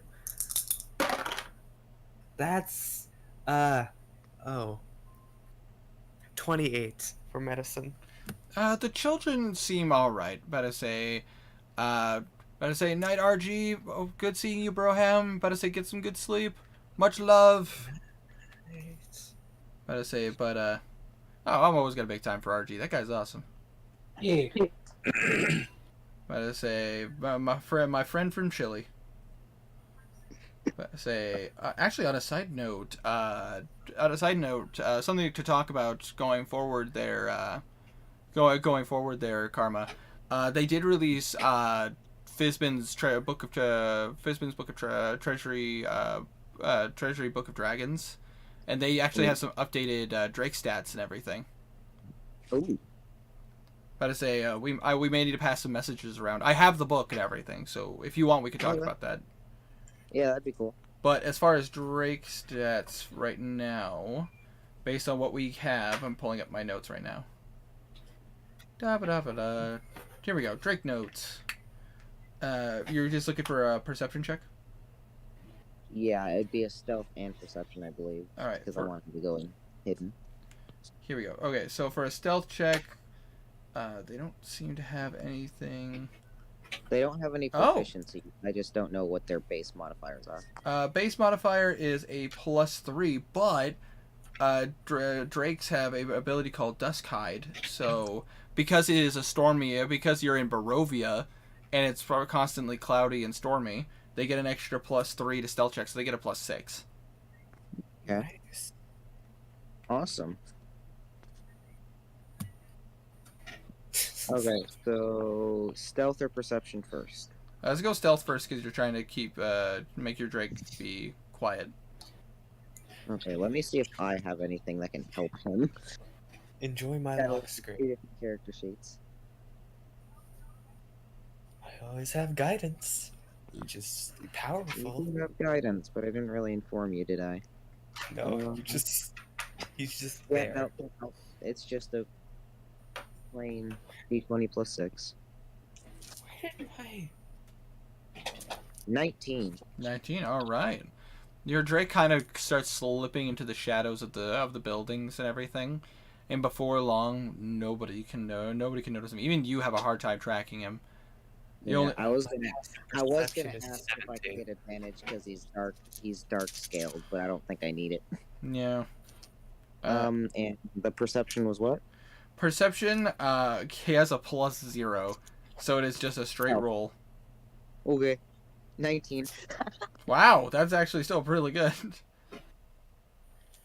I like my Drake. So as your DM. yep, Sorry. I see your notes. Yes, that is correct. You about to say that I can confirm that. Well, All right, cool. obviously was not going to go too much into detail with that, but yes. So does he see anything? Does he feel seen? Question for communication with your drake: does he need to return to you and speak to you?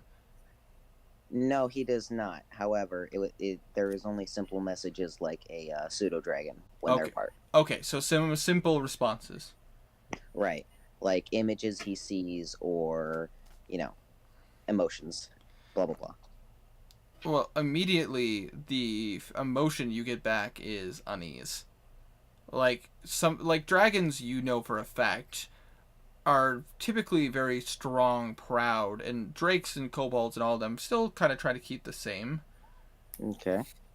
But I'm gonna see if he can send me what he's seeing. Just give me a flash of what he's seeing. all right, you get a couple of flashes in your brain. First things first. He tries to look through some of the windows. The windows are pure black. Like he can see his reflection, and I mean, from a perspective, you definitely could believe that.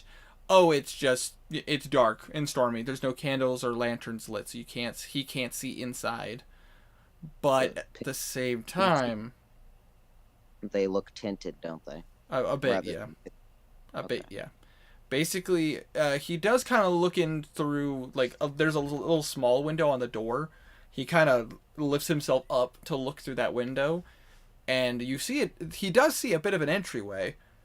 It does look a bit old, but again, most of the houses here look like they've been abandoned. So he sees nothing on the inside. No. He can't really see into the house, and the entryway he looks into, it seems empty. You do hear, there does Okay. seem to be some sounds, though. I'm going to have him sneak further inside. To the others, it looked like I'm in heavy concentration of something right now. Alright. As he goes to try to open the door, it does not open. Because you have a drake, and he doesn't know how to open doors. I don't know. What's his intelligence? Let me pull that up real fast. I don't think he has opposable thumbs. Yeah, he does have opposable thumbs. Let's see here. Da-da-ba-da. To be fair, I can't just kind of straight up talk to him. Well, drakes have an intelligence of -1. Right, but the summons have their own stats. Let's see here. But it might be best to wait for the party so you're just not going in alone. Right, well, that's Just why I'm saying. sending him right now, because I can just resummon him in 10 minutes. Your minion type becomes dragon, gains a +2 proficiency and 2 saving throws. Burr. You didn't make his page, did you? Here we go. Minion info. These are minion abilities. I have these written down. Yeah, Where? It's a lot of notes, okay, guys? Have you been using just the stat block for the Drake this entire time? I've just been using your ye old standard Drake companion. Then, yeah, that. Oh, That's very different. I'm sorry. Car, did you not make the Drake sheet? I had the Drake sheet. I think I deleted it at some point on accident. I thought Winter had it, but I don't think he has it. So it might be on my computer somewhere, and I could probably look. I'll look through our DMs. The others can discuss stuff while I do this. To be fair, it will be really easy to recreate just because we are only level 1. So right, yeah, and I know it was a black one, so I can just go from there. yeah, it won't be too hard. Let's see here. I'm just gonna continue. Is your companion named Cerberus? It is not. Okay. Cerberus. We do not. I don't think I've sent it to you. No. Oh wait, no, I remember Cerberus now. This is a construct that we talked about. Holy fuck! Yeah. This guy is broken as hell. I remember that now. Yeah. Cerberus. Yeah, that first subclass of the Forge or whatever it's called. It is. Wait, hold on. Wait. I think. No, this is just the base stuff for. It's fine. I think I know what I'd do for him anyway. Let me look at the minion stats. Okay, sounds good. But as far as a standard Drake goes, -1 to intelligence. Con is 20. We'll play this as you guys just talking back and forth. Yeah. You guys discuss your plans. I'll figure out his stats like real fast. I assume that Grizzul is probably doing this while you guys are talking to the children in the first place. Otherwise, I would say that while you're trying to focus on your Drake doing this, like the party just walks off. No, we're just staring at this while it happens. Just like you just see Grizzul is T-posing in the middle of the square, and you guys just pick him up. One of our friends sending in one of his little buddies to go in, check the place out. You'll be okay. So will your brother. You just see the boy look up at you, like you could still see a few tears kind of going down his face while he's holding his little stuffed animal, and he just. Okay, I figured it out. Okay, here we go. Bam. Jesus. What the fuck? That's a really That good was a stat block. Everything is in strength and con. Did you buff the stat blocks for the summoner? Nope, they're still basic. That's strong as hell still. Yeah, that's really strong. I'm gonna have to look. I forgot I described Sekati as a beast of a woman. Okay, so nothing wrong with that. The beast that Alistair is gonna conquer. No, probably not. A woman of the church and. Okay, and so Alistair. Grazul opens his eyes and kind of looks at the others, and he goes, "The windows are all very dark, almost tinted. There's something on the inside. I'm gonna have him search further."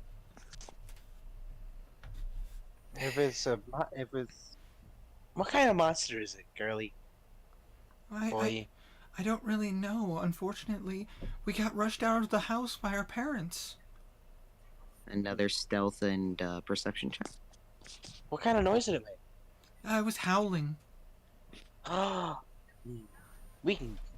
Don't you worry. We can take it. Shall I, Winter? I would say your perception check definitely stands. Like you could definitely. He's not struggling to see into the window per se. It's just the windows are hard to like actually see through. And the only one that seems to actually properly see through is the open like the what would be the best way to About that. Right, yeah. the entryway. I'm having him sneak further inside to see what he can find. All right. I would say have him roll a straight intelligence check to figure out how to open the door. Oh, straight intelligence. What did I put his intelligence as? +0. 10. So it's just a plain roll. Correct. Cute. 18. It takes him a moment, but he kind of rubs his claw against the door handle, and it takes a couple swipes. Like, this isn't like, he doesn't have opposable thumbs, but eventually you watch as he just kind of off in the through his mind, you can see him just kind of swipe his claws along the handle, and the claws are able to hold it just long enough for his weight to open the door. Come on, boy, you've done this a million times. You still don't remember? So you walk in. Yeah, I'm having him search through. Alright, hold on 1 second. I gotta pull this up. This house. I imagine he does have opposable thumbs, he just doesn't know how to use them. This house is on fire. No, I'm just kidding. It's not on fire. I'm literally about to fall asleep, but I don't want to miss anything. This is annoying. Get good. Hold on 1 second.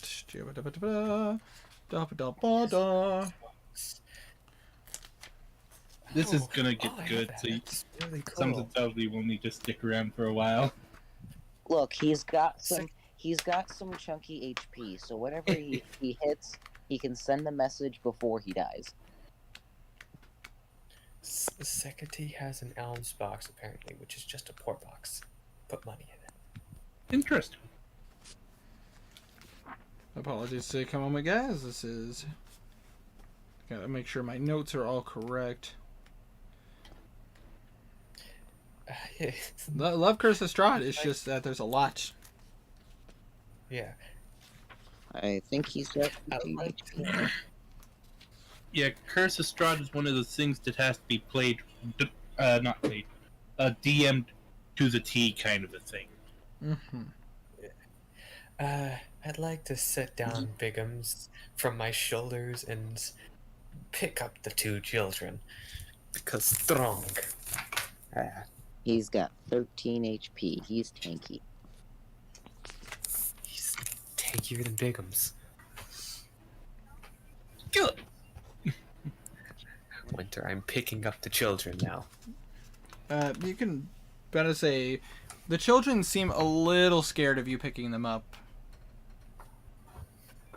Okay, here's the difference. What's Bigum's AC? 17.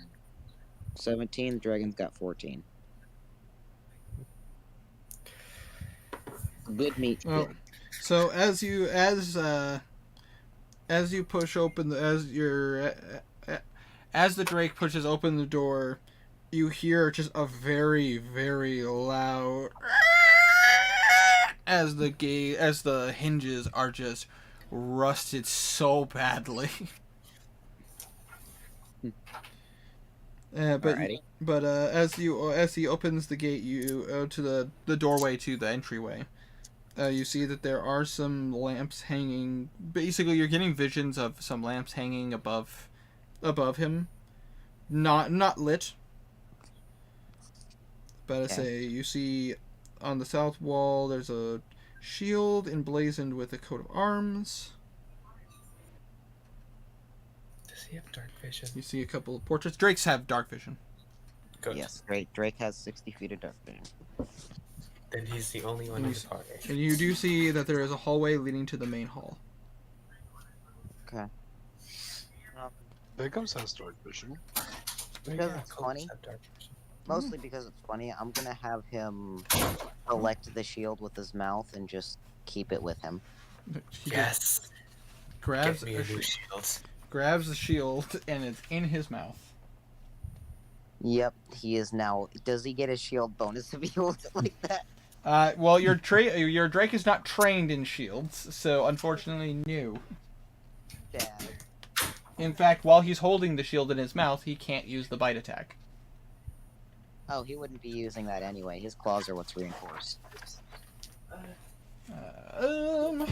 Okay, well, we're gonna have him search down the hall, checking behind doorways. All right. I'm gonna just start carrying the children to the tavern while he does all of this. They seem to be refusing to let you pick them up, but you do watch as the little boy takes one hand and the little girl is still holding the little boy's hand. Good enough. Walk with them to the tavern. All right. So you walk to the tavern. Apologies. I'm there's. Hold on one second. I know for a fact there's a thing for this. There it is. Where did I set it? Sorry, up in Because this is its own thing, and Grazul kind of opens his eyes a little. This is getting annoying. I'm not finding anything. seems pretty barren at the moment, at least as far as you can see. You think it's time we just go in there? We gotta take the children to the tavern first. It's the safest. I'll keep looking. You do that. Take them to the tavern. Come back. We'll go in when you're back. Sound good? That sounds fine. Wonderful. We'll just keep looking in the meantime. Alright, Winter, what do I see down these hallways? Alright, I am pulling it up as we speak. I gotta say, that is so weird. I thought this had its own thing, but apparently it doesn't. God, I'm gonna have to hold it all the way to the back of the book. Is there a chance we can get a map, or is there no chance? I'm working on it. Okay, that's what you're doing. Cool. Here's my problem. Like, this whole thing has its own appendix, and I'm trying to find the map. I'm like 90% confident I got a thing for this, but apparently yeah, that's understandable. But what can you do? All right. Hold on one second. I'm gonna. Unfortunately, I can't just like scan or anything like that, so I gotta take pictures and stuff. So, yeah, you're good. Hold on one second.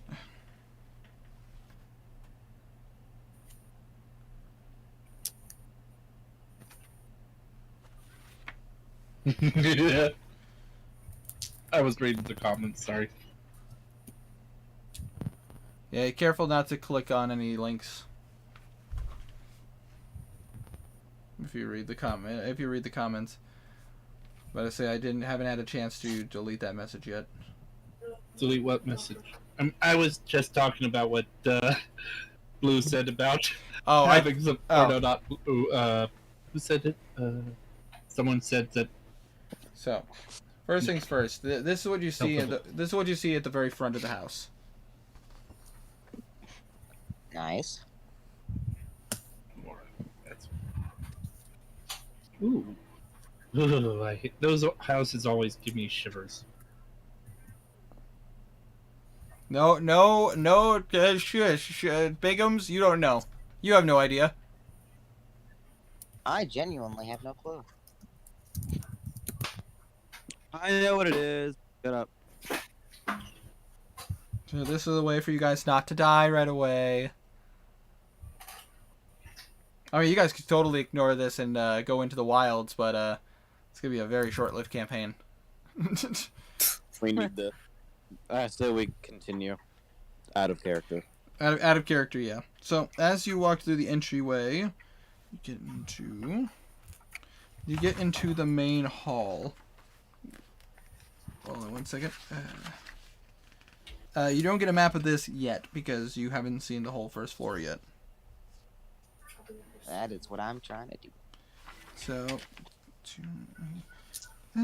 main hall. A wide hall runs the width of the house with a black marble fireplace at one end and a sweeping red marble staircase at the other. Mounted on the wall above the fireplace is a longsword, with a windmill cameo worked into the hilt. Wood paneled walls are ornately sculptured with images of vines, flowers, nymphs, and satyrs. That is what you see. Well, I doubt it'll take long to take those children back, so I'm gonna have Dragon also take down the sword and just shove the doors open. All right. About to say, are you just walking into the house? I'm gonna have him walk out and give us the stuff before we walk into the house. Okay. So as you command him to come out, you can immediately see the shield that he was holding. It does have a coat of arms on it. It appears to be a stylized golden windmill on a red field. That seems to be the symbol on the shield. Okay. That's really cool. I'm gonna look at the rest of the party and say, anybody want? I'm the only one in this party who uses a shield, but I'm currently taking kids to safety. Which I will side note and say, emblazoned shields and stuff, like, that's my shit. It's really I'm pretty sure Sekity's the only one that can actually make any use of it. There was also a sword in there. Could they use that? I could, but depends what kind of sword it is. No idea. I'm gonna have Drake drop the shield and go back to the sword. Alright. Yeah, you're about to say your Drake drops the shield right in front of you and starts walking back into the house. Just doesn't seem to be any problems. And he reaches above the fireplace and he grabs the hilt of the sword in his mouth and he walks it out to you. And just a reminder, it is a long sword with a windmill cameo worked into the hilt. Alright, well, I'm gonna have him put it down and then we're gonna wait for Sekity. What kind of longsword is it? Is it silvered? It appears to just be a standard longsword. More than likely, if you had to take a wild guess, probably an ornamental piece, probably been in the family for a long time. But the sword itself looks nice. You've seen a lot of rusted items. This item seems well kept. And if you do run your hand along it, it is still sharp. Right. So if anybody uses a longsword, this is a longsword that can be used. Yeah, it's not silvered, so it's not useful. So how long do you think it's gonna take them to get back here? Oh, speaking of, while you guys are doing that, Sekity, you better say I gotta go all the way back to the front of the book again. Okay, here we go. Just bookmark it, Winter. I'm working on it. Though if nobody else claims it, Cackler grabs the sword. Your jump stat is strength. I know, but still. It looks cool. I was about to say, he is a rogue after all. Can you blame him? Yeah. Which is prettier, my longsword or this longsword? Well, your longsword looks like a standard longsword, but if I remember correctly, you did have it silvered. No. Oh, you didn't? I get the spike. Oh, you had a spike, yeah. But I'd say, I'm pretty sure Drake got his claws silver? Yes, he did. I did do that. He would lose that if he dies, so... You're right. Yeah. Well, you could always go back and claim the silver. Well, hold on. Let me actually read what happens. Because I don't think it's like he dies. I think he just disappears and has to be resummoned. The silver stuck on him would drop. Here Like we go. arrows dropping out of him. Resummoned karma. We made it. But, hold on a second. Oh, gosh. I am already forgetting names. Here we go. Sekity. You are correct. As you walk up to the Blood of the Vine Tavern, a single shaft of light thrusts illumination into the main square, its brightness looking like a solid pillar in the heavy fog. Above the gaping doorway, a sign hangs, precautiously askew, proclaiming this to be the Blood of the Vine Tavern. Do you walk in? I'd walk in holding the little boy's hand. But I say, as you walk into the tavern, this once finally appointed tavern has grown shoddy over the years. A blazing fire in the hearth gives scant warmth to the few souls within. They include a barkeep. You see 3 individuals dressed similar to that of Madame Eva, But Madame Eva looks like she's like well worn. Like she's obviously been traveling a lot. These individuals, they kind of look like they are just fine. About to say everybody kind of looks like, well, I mean, basically you'll notice that most of the people that you've seen have been kind of like sickly or look like they haven't seen the sun in a long time. These Vistani, they look like nothing ever happened to them. They look well rested, they look well fed, while everybody else looks like they're struggling. Yes, showman. You also see another individual, kind of a youngish looking man, about to say, kind of like darker, like black leather armor, with kind of silver fox hair going on, kind of light in the front, but it seems to be going down to the back of his head and the side of his head, kind of silverish hair. How tall is he? Hold on one second. Curious. You can't tell because he is sitting in the corner booth, but he seems like if he was standing up straight, he'd probably be okayish in height. Probably, he basically looks like a guy who could defend himself. But Sekity's taller. Okay. Yes, Sekity is taller. This guy looks like he's a good height, probably around 6 feet, but again, he just looks like a guy who could defend himself for sure. Unlike the others who look like farmers or peasants and stuff like that, this guy looks like he doesn't look like amazingly fed. He looks like he's okayish fed, and he looks like he could defend himself in a fight. Alright. That is.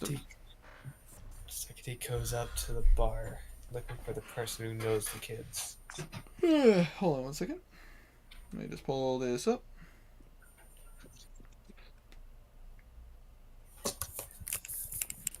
Alright, so as you walk in, you see a pudgy little man, pudgy little human man behind the bar. You walk up to him.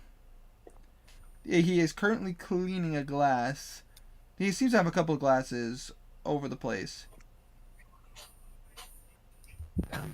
Excuse me there, sir. I'm trying to get this clean. How can I help you? These kids, apparently you know them, or someone here knows them, but they come. Their father is a patron. I've seen him plenty of times. You can have, if they want, they can take a seat near the bar. I'll keep an eye on them.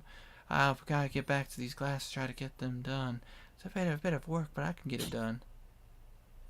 Alright, thank you. I have not a problem.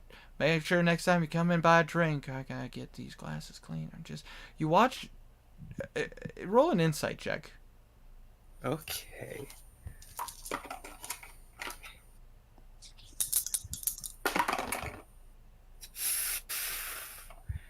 Okay, let's see. 22. What's 22 plus 7? That's 29. 29. This man doesn't look well. Like, he definitely seems like he's responding to what you have to say, but you kind of, like, look over at the glasses that he's cleaning. They're spotless. Like, basically, the best way to explain, like, what's going on with this guy, based on what you could tell, this guy is having, like, an OCD moment of, like, he cleaned this glass, and it's clean, but now he's, like, compelled to do it again, and again, and again, and again. He kind of seems half out of it. Like, he doesn't look like he's doing all right. But he seems to be all right, from what you could tell. You don't know how much I want to cast protection from good and evil on him right now. You're not sure how much that would do for him. No, that's why I'm not gonna do it. I'm gonna set a gold piece on the counter and then leave the kids there. The man looks at the gold piece and he kind of slides it over, and he puts it in a glass and he keeps cleaning. Okay, then back to the party I go. All right, so you go to catch up with the party? Yes, dashing. All right. So you dash over to the party and you walk to the door as they are currently inspecting a longsword with a symbol of a windmill in the handle. On the hilts of the blade. Did you guys steal that from that house? Borrowed. Well, hey, the dragon did. Right, got me. Look, it's extra weapons that we borrow. We can return later if we so choose. But they're weapons. That's Weapons a are weapon. weapons. Besides, we got an extra shield in case you need it. I apologize. I just imagine Cackler is just like, I found it! It was abandoned on a wall! Yeah. Well, Cackler would be more like, if someone asked for it back, he'd probably give it to them rather than risk any fight, but until someone asks for it, it's his. Kind of a feeling. I feel you. Chaotic neutral. Besides, it can be part of our payment for doing this. I'm gonna investigate the shield to see if there's any, like, runes, or it's just normal shield. Alright, you would be inspecting it, so roll an investigation check. Oh. Investigation. Okay. Jesus Christ! Damn, you're rolling good. I can tell from the tone of your voice. I rolled another 19. Holy shit. Makes it 23. 23. All right. As you inspect this, there does not seem to be any magical ruins or anything like that to make it magical. However, you do know that this is a very well made shield. This is something that you would expect, like, oh, disuse. Obviously, probably gonna get some rust. Obviously, based on what you could tell off of this, it's very well taken care of. And the symbol on it, the symbol of the windmill on a red field, it is perfectly inlaid in the shield. It's very, basically, you don't have like a ton of experience with like blacksmithing or anything like that, but as a cleric who's dealt with chainmail, dealt with shield, dealt with so many armor, especially working with paladins, this is a very, very well done piece. I'm sorry, I'm rolling really well. That's fine. You're good. But yeah, that's really cool. It's actually really cool. She's gonna put her normal shield on her back and pick this one up, looking over it, seeing how well it fits on her arm. All right. As you put it on, this shield looks like it was built for a warrior. And it does fit around your arm very well. I'll put this finely crafted shield into good use. And I will say, as your dungeon master, because you are trained in martial weapons and trained with heavy armor, because of the fact that you are trained with a shield, I would say because you have one on your back, I will allow your AC to go up by +1. Oh, fun.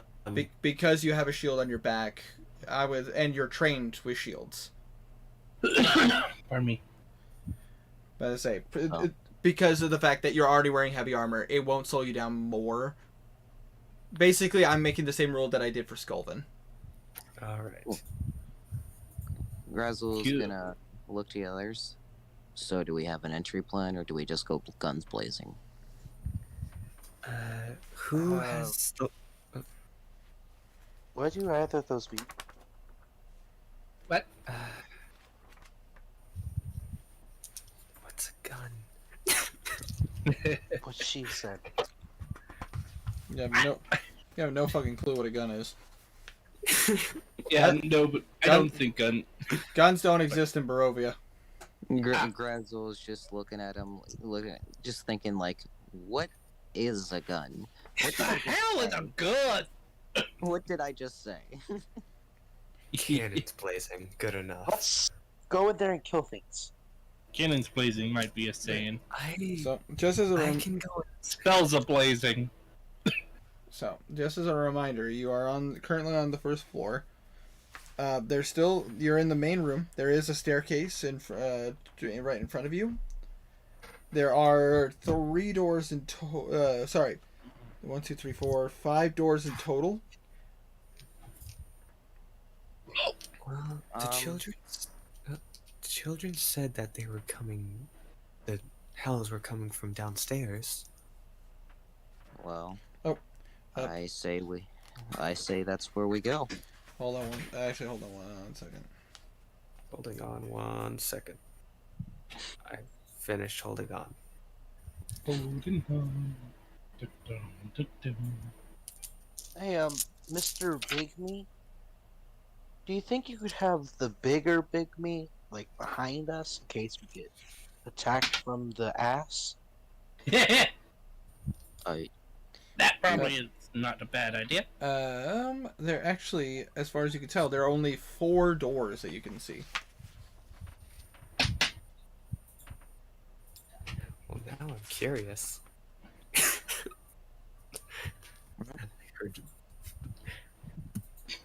I think I miscounted. That was my bad. Brazel and Drake are just gonna start looking for the stairway down. I'm going to roll perception, just looking around. Alright. Anything in particular you're looking at, or? Anything that looks misplaced, something like that. Alright. I gotta take a look around. Biggums is going to shut the door behind him. Alright.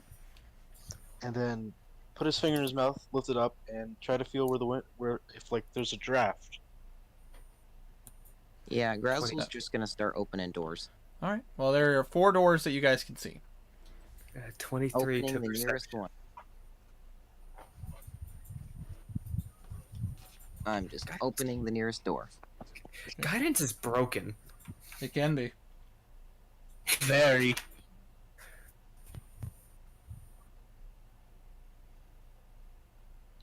Okay, but yeah, 23 to perception. Alright, 23 to perception. As you look around, then you kind of...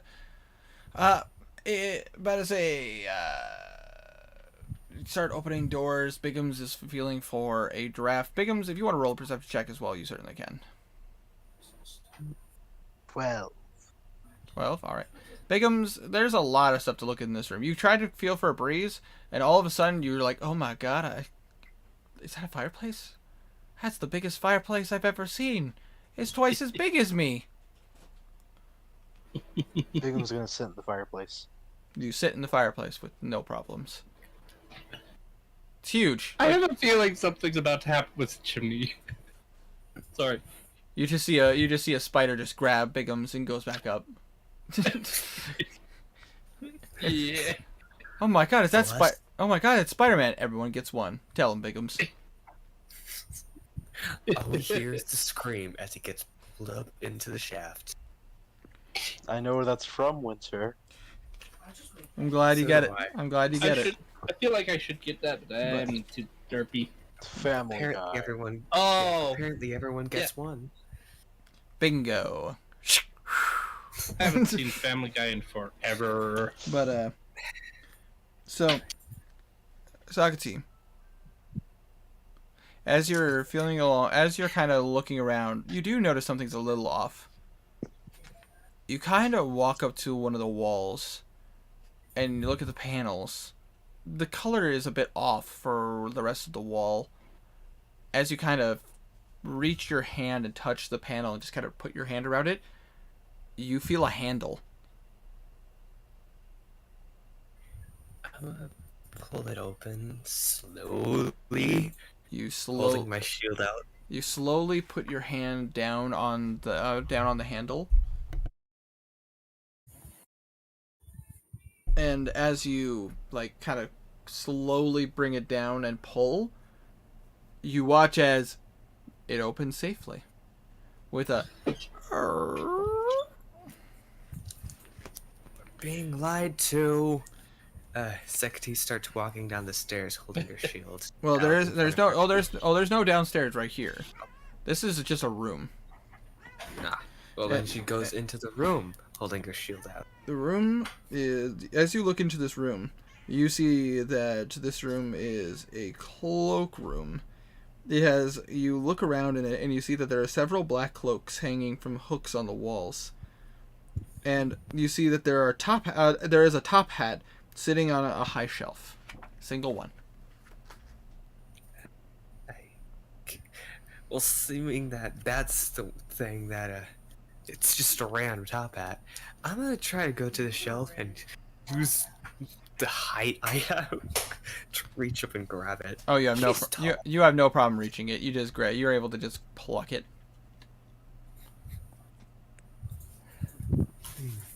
I'm gonna look inside of it.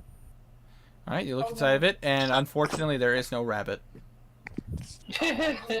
Ding. Aw. Where Probably would have been a vampire rabbit. Sorry. I looked at the ass for 1 second. I went to sleep in the fireplace for 1 moment. But yeah, so in that room, Secretary, you do find a couple of a decent amount of black cloaks, because there are several of them in this room, and you see a single top hat. Do the cloaks have pockets, or are they just cloaks? They just seem like your standard run-of-the-mill cloaks. There's quite a few of them, though, if you wanted to pass. Oh, sure. Give us a speech on stealing. Then she goes to rummage through the bags. Pockets. Sorry. She didn't give a speech. She just said, "Why are you stealing from children?" And then she found the secret room. Now that she's not too... So now she's confused. So while Secretary's doing that, Grazul, Cackler, and Alistair, you said you wanted to look in, just open some doors? Yeah, I'm just opening a door. Yeah. Trying to find the basement. Alright. So as you go to open some doors... okay, so I'm going to start with you, Grazul. Do you want to open one of the two north doors, the east door, or the south door? Which one is closer to the stairs? The north doors? The closest to the stairs, if you're at the very base of the stairs, like going upwards, that would be the south door. Otherwise, there are two doors going north, and the cloak room is in between the two doors. And then next to one of the doors that goes to the north, there's a door to the east. I don't know. Door number 2, north. Door number 2, north? Alright. So as you open the door, you open it to see a dining room. The centerpiece of this wood panel dining room is a carved mahogany table surrounded by 8 high-backed chairs with sculpted armrests and cushioned seats. A crystal chandelier hangs above the table, which is covered with resplendent silverware and crystalware polished into a dazzling shine. Mounted above the marble fireplace is a mahogany-framed painting of an alpine vale. According to this, the wall paneling is carved with elegant images of deer among the trees. Okay. I want to roll investigation for the fireplace, the paintings, and anything under the carpets. Alright, make a roll. Now, the question is, do I have proficiency in said skill? Do you? You have your character sheet. I do not have that proficiency. However, my intelligence is high.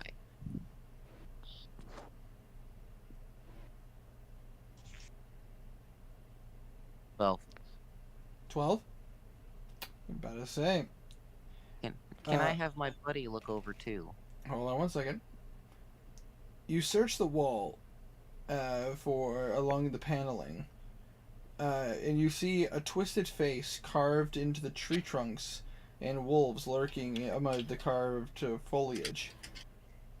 As you look into it,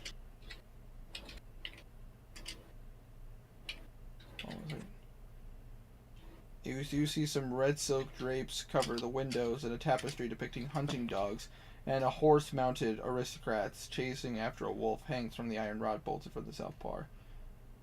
The silverware tarnishes, the crystal cracks, the portrait. As you touch the tree, as you kind of look at the twisted face, this image of this beautiful room starts to fade. You see the red silk drapes that were once beautiful over the windows start to look a little bit more decrepit, a little bit darker, like it's torn. You look at the iron rod that's bolted to the south. Well, you see that there's an iron rod bolted to the south wall. As you notice, the silverware tarnishes. The crystal crack. The crystals, those beautiful crystals I once described, crack. The portrait of the aristocrats fades, and the tapestry rots. Something's off about this place. Why do I play smart characters? I always do this shit. Okay, well, it was a fun campaign, guys. Right, okay. So obviously there's something fucked up about this tree in particular. I'm gonna see if I can roll Arcana on it to see if there's anything magical about it. Roll our Arcana check. Let me check skill. I'm gonna have one of these proficiencies one of these days. But not that one, apparently. Fine. Intelligent character, go. 14. As you kind of look at this stuff and you think hard about it with your training and understanding of magic, you look at it and you realize that there is a little bit of illusion magic going on here. But it's not your ye old traditional illusion. Someone didn't cast minor image or major image to make it appear one way or another, or casting like illusionary terrain or something. This is weird. Different than you've ever seen.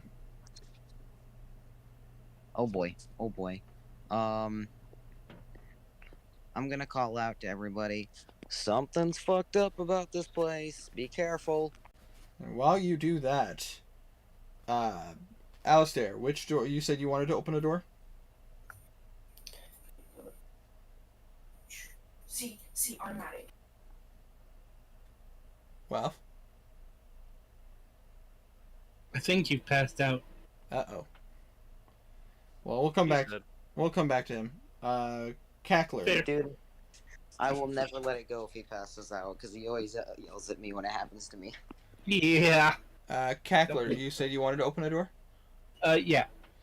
So there's a door to the there's a door to the east. Wait, didn't Sakari open a door? Sekati opened a secret door. Oh, okay. And you did notice as Grizzle had opened one of the northern doors. There is still a door to the east and a door to the south, though. You know what? Hold on. Let me flip the coin.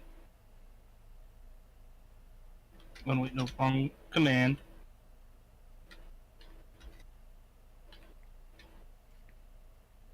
It's the south door.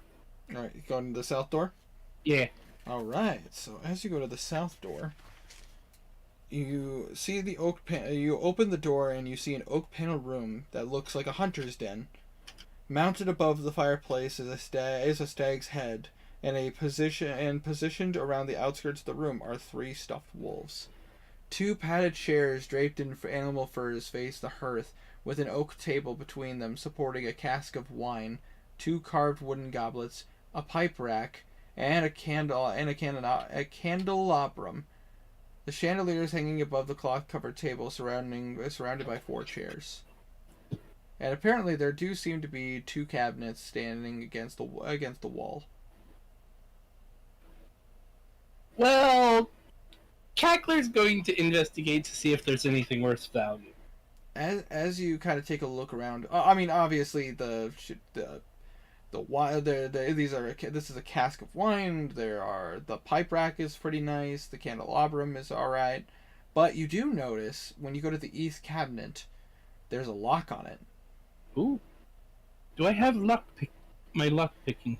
You are a rogue, so you would be initially trained in lock picking. Cool.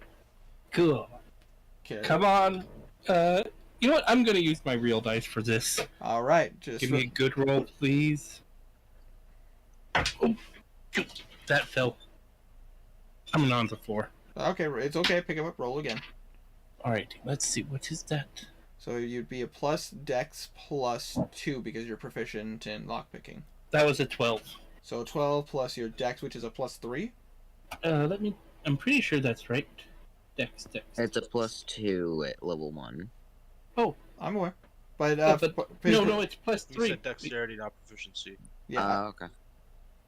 Because I'm proficient. I think I'm proficient in it. You are proficient in lockpicking. So Yeah. what your Dex is a plus 3. Okay, and then you get an extra plus 2 because you're proficient, so plus 5 to your 12, so 17. Yeah, Cackler, you've worked on a couple of locks in your day. This is an alright lock. It's well made, but not enough to keep you out. As you kind of move your picks through the tumbler, it just takes you about a few moments, and then and you just pull off the lock. As you open it up, you see a heavy crossbow, a light crossbow, and a hand crossbow, and there are 20 bolts for each of these weapons. Dang it! I don't have proficiency ability to use crossbows. As a rogue, you are trained with hand crossbows. Oh, really? Yes, and I believe light crossbows as well, but not the heavy crossbow. Let me check. Yeah, light crossbows, hand crossbows.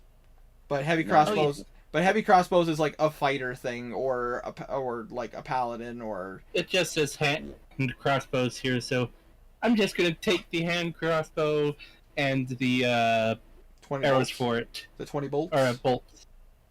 Okay. Hold on. Hold on. No, that's right. And as you take your time, you do find in the northern cabinet. There's no lock on it. How many bolts for the light one, or is it all the same? All of them have 20. So there are Okay, 60 bolts in total, but only 20 of them for the hand crossbow, 20 for the light, and 20 for the heavy. Cool. I'll add that to the other chart because for some weird reason I can't figure out how to do this. So. Okay. If I need to repeat myself or anything, just let me know. But I will say, since you're taking your time to look through those stuff and everything, in the northern cabinet, it's not locked. You do find a small box containing a deck of playing cards, and you do see an assortment of wine glasses. You are proficient in light crossbows. Light crossbow is a simple weapon, and that's just under simple weapons. Oh, all right. I'll just take the hand crossbow anyways, just to minimize it. No point in taking more than what we need because, as far as Cackler knows, nobody else knows how to use crossbows.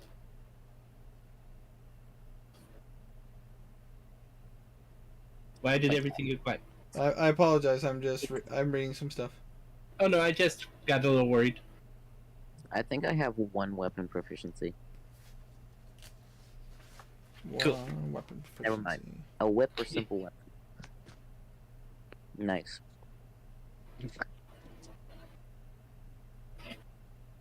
Well, Cackler will tell anyone if, hey, crossbows are there if they need them.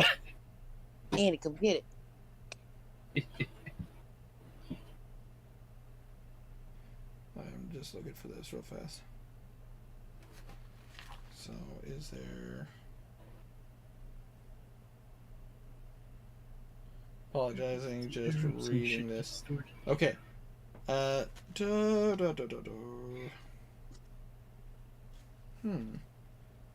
there it is. How does this work then?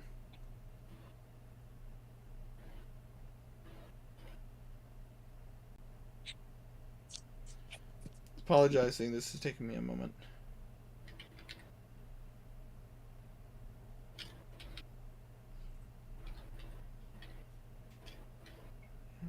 All right.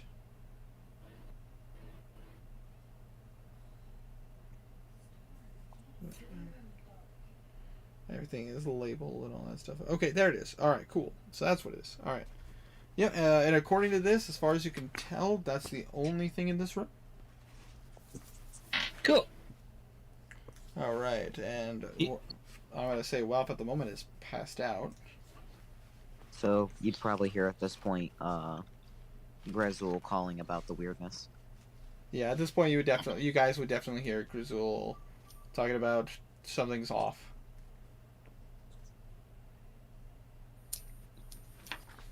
Cackler goes to run to Grazul.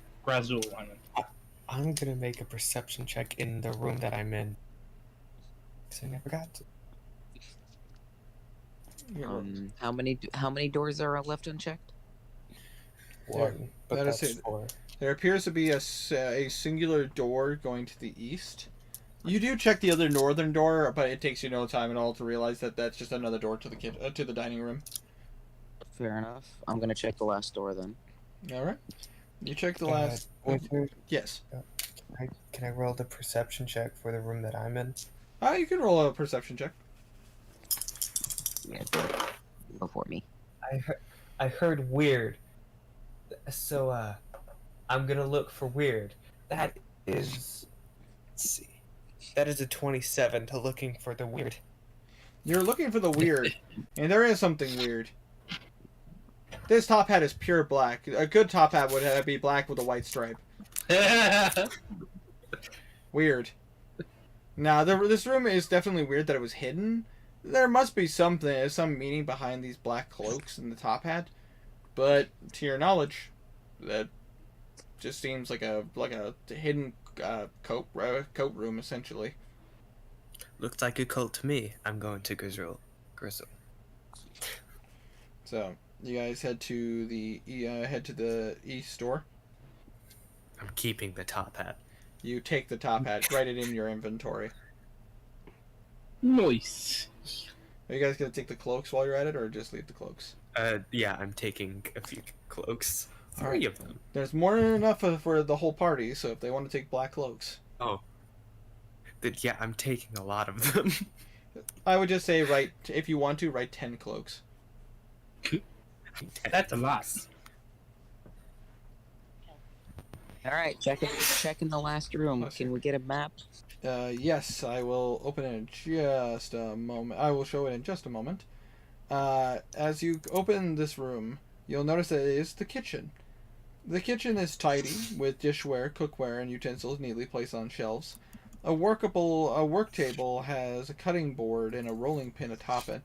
A stone dome-shaped oven stands near the east wall, its bent iron stovepipe connecting to a hole in the ceiling.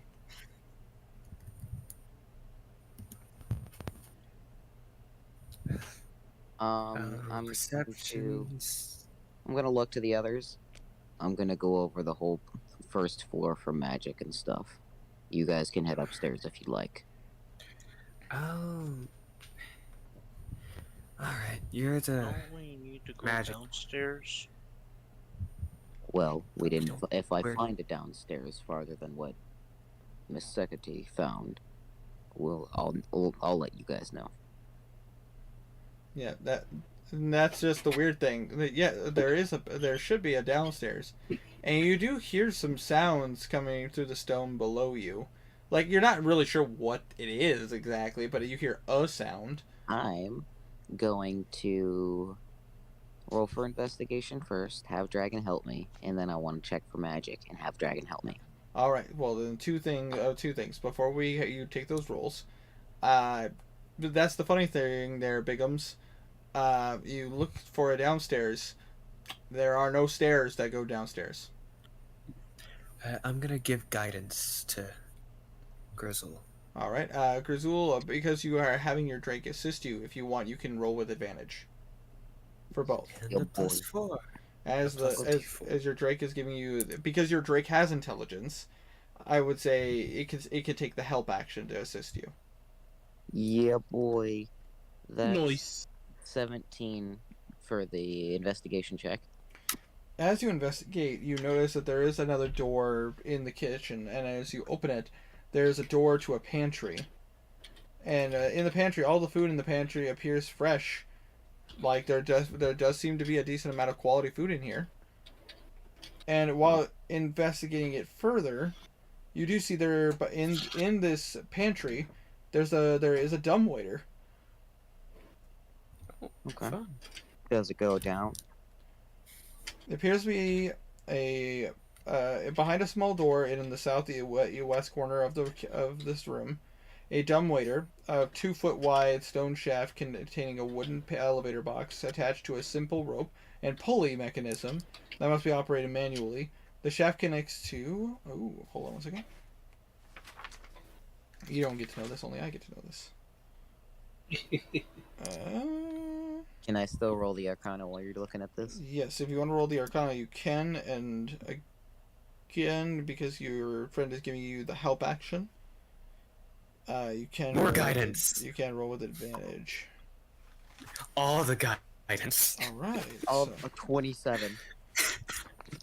Enjoy the guidance. I see all the magic.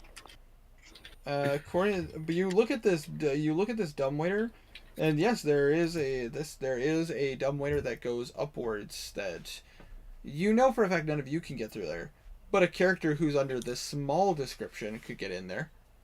Hi. Big I just want to go looking around for magic with that check. See what I can find. Everything on this first floor. You take your time looking around this first floor, trying to find anything that shows a hint of magic, a hint of magicness. And as you look around, there doesn't seem to be a ton of stuff, but you can feel minor traces of illusion. You touch certain things and they don't look great. You take a little bit of the food and you kind of like these look like fresh fruit. You kind of take a bite. Bland. But it tastes nasty. Bland. Like bland. It is the blandest apple you've ever eaten. Yeah. I think we're dreadful. dealing with a lot of necromancy here. There's a lot of illusion magic going around. Fun, just what we need in necromancy. Wonderful. What? Wonderful.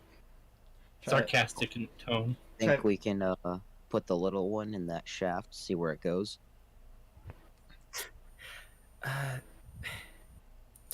Alright. That's probably a fine idea. Bigums, come here. Hi. Can you hold your pike out, pointing it at me? Sure. He points the pike at you. I'm gonna put a finger on the tip of the pike and cast the light. So at that point, you guys watch as his pike at the edge of it.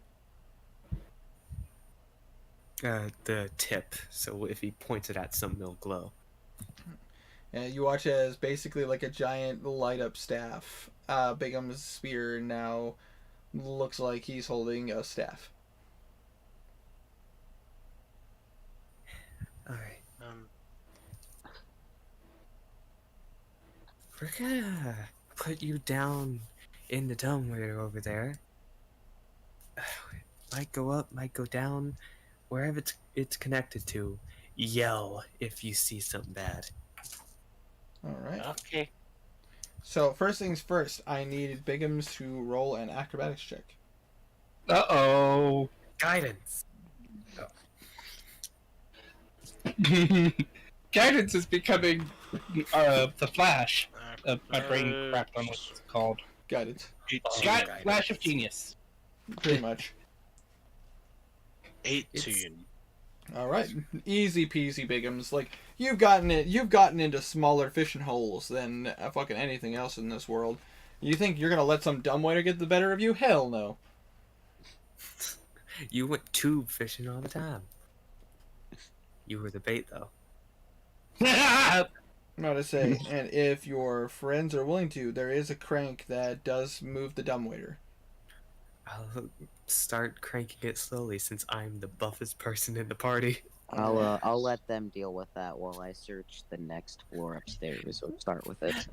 All right, so we're Cast getting guidance on myself. So as you guys are getting up as you're walking to the stairs, for you, Bigums, as the crank goes up and up and up and up and up, and Secretary, there is nothing to tell you to stop.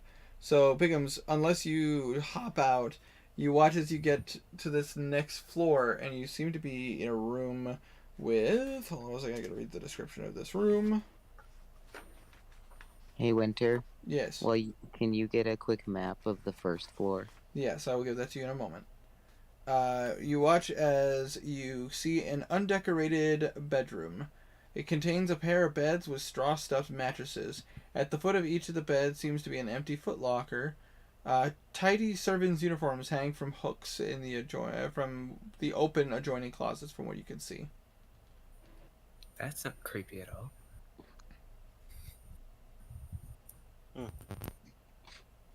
Let's go further up. All right, so you're letting yourself go up?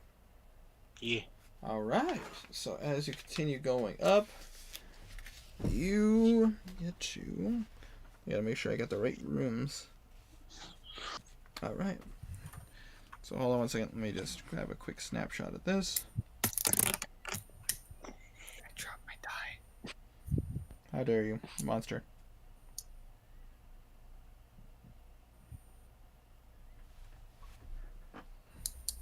These dice really like me. I mean, no wonder they're my godly dice. They're like gold. They're nice. It's I don't know polymer why it entertains me so much that with that new official boon, you could just blast yourself in the face to heal. Wow. Heals off of fire and radiant damage. Well, you know what I'm doing? Pyro Sorcerer. Well, I mean, to be fair, Henrik tends to heal himself by shooting a gun in his face. Well, Yeah, true. Once Jasmine, my life cleric in the other campaign, gets a certain feat, she'll be able to break people's jaws with healing. So, You guys ever see the meme where they just eat the whole potion bottle? Yes. yes. You know That's what that's Oak just what did? they do at this point. Glass is a regular part of their diet. That is a picture of the first floor. Okay. Is 2B Cool. the tiny room I found? Yes. Okay. Okay, well, I guess I'm traveling up to the second floor. But as you are riding the dumbbell going upwards... The dumbbell. I know. You end up at a room that has dusty panes of stained glass set into them. Designs in the glass resemble windmills. The dusty, cobweb-filled master bedroom has burgundy drapes covering the windows. Furnishings include a four-poster bed with embroidered curtains and tattered gossamer veils, a matching pair of empty wardrobes, a vanity with a wood-framed mirror, a jewelry box, and a padded chair. You see that there is a rotting tiger skin rug lying on the floor in front of the fireplace, which has a dust-covered portrait of two individuals, a husband and wife, hanging above it. A web-filled parlor in the southwest corner, with a table and two chairs. You do see a empty porcelain bowl and a matching jug. And you also see two doors. And I'm talking about Bigham's, just so you know that. Alright, okay. But yeah, you do see a door facing the foot of the bed, which does have a full-length mirror mounted on it. My God, this person has a full-length mirror? How rich was this guy? Fun fact, mirrors in medieval times, fucking rare and fucking expensive. Well, I mean, that's actually part of why It is a vampires... 3-story house. That's true. Good point. 4 Random story. fact, though. Did you know that the reason vampires can't see their reflection is old-fashioned mirrors were made with silver? Oh, that's clever, actually. Yeah. That is, yeah, I never realized that. That's cool. That's cool. Fuck That you. was a random fact that I learned the other day. Good on you, Stray. That's awesome. So, there's 2 doors, right?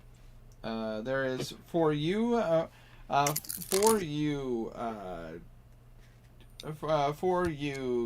Grizul. There is only one staircase going upwards.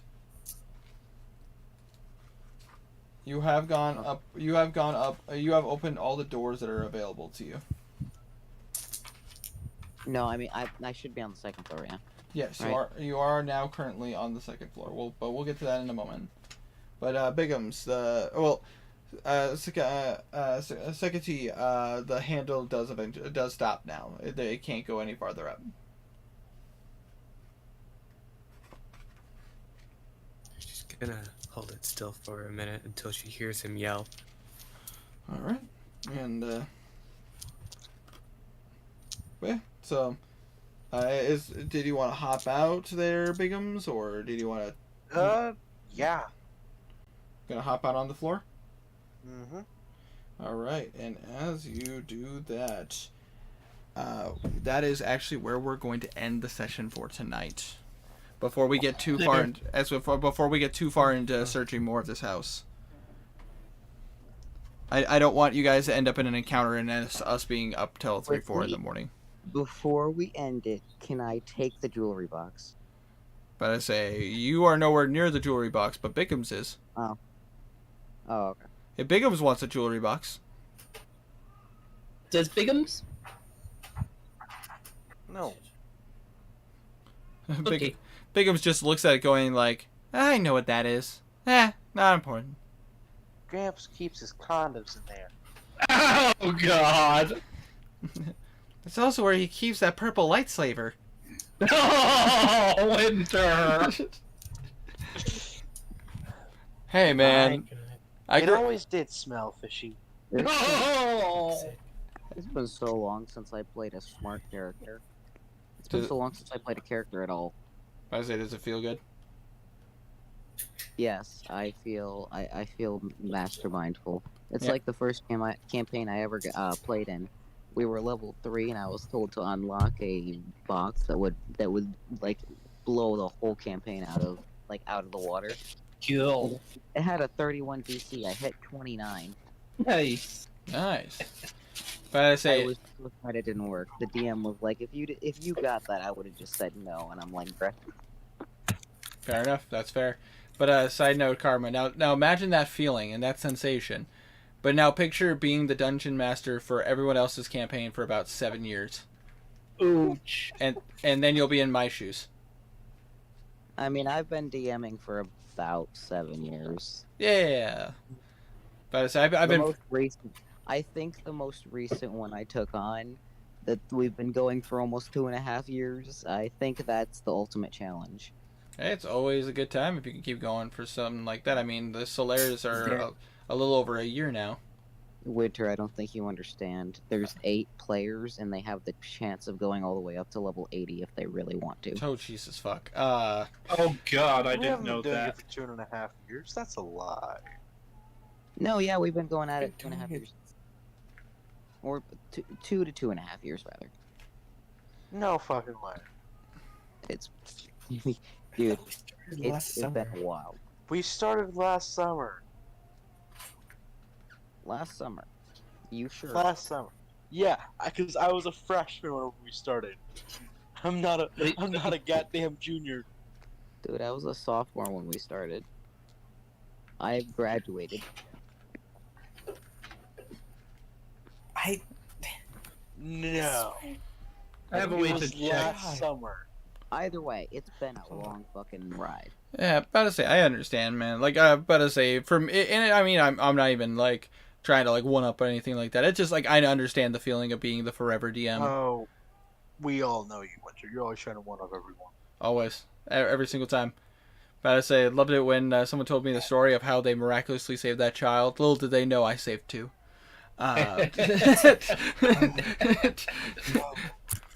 But we started last summer because you were still playing the horse campaign. God. Winter, I have to just say, Zealot Barbarians past the normal levels are just unkillable. They're awesome.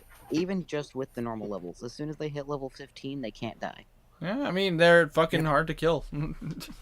No, they're just literally. Literally can't die.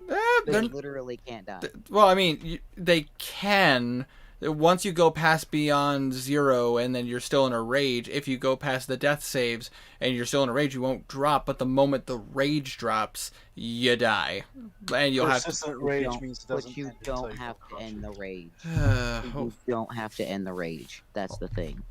Unless you go unconscious, which you can get magic items that just say no unconscious. If you get a magic item like that, you are literally just immortal. Gary, good to know. Like, you just can't die. Let's and see. I think that's hilarious. Rage beyond death. The divine power that fuels your rage allows you to shrug off the fatal blows. While you're raging, having 0 hit points doesn't knock you unconscious. You still have to make death saving throws and suffer the normal effects of taking damage while at 0 hit points. However, if you would die due to failing death saving throws, you don't die until your rage ends. You die then only if you have 0 hit points. In other words, unless if you go beyond your death saves, you are considered dead. You would need a revivify spell to look at the 15th level barbarian. Yeah, look at the 15th level ability for barbarians. And just wait for it to click.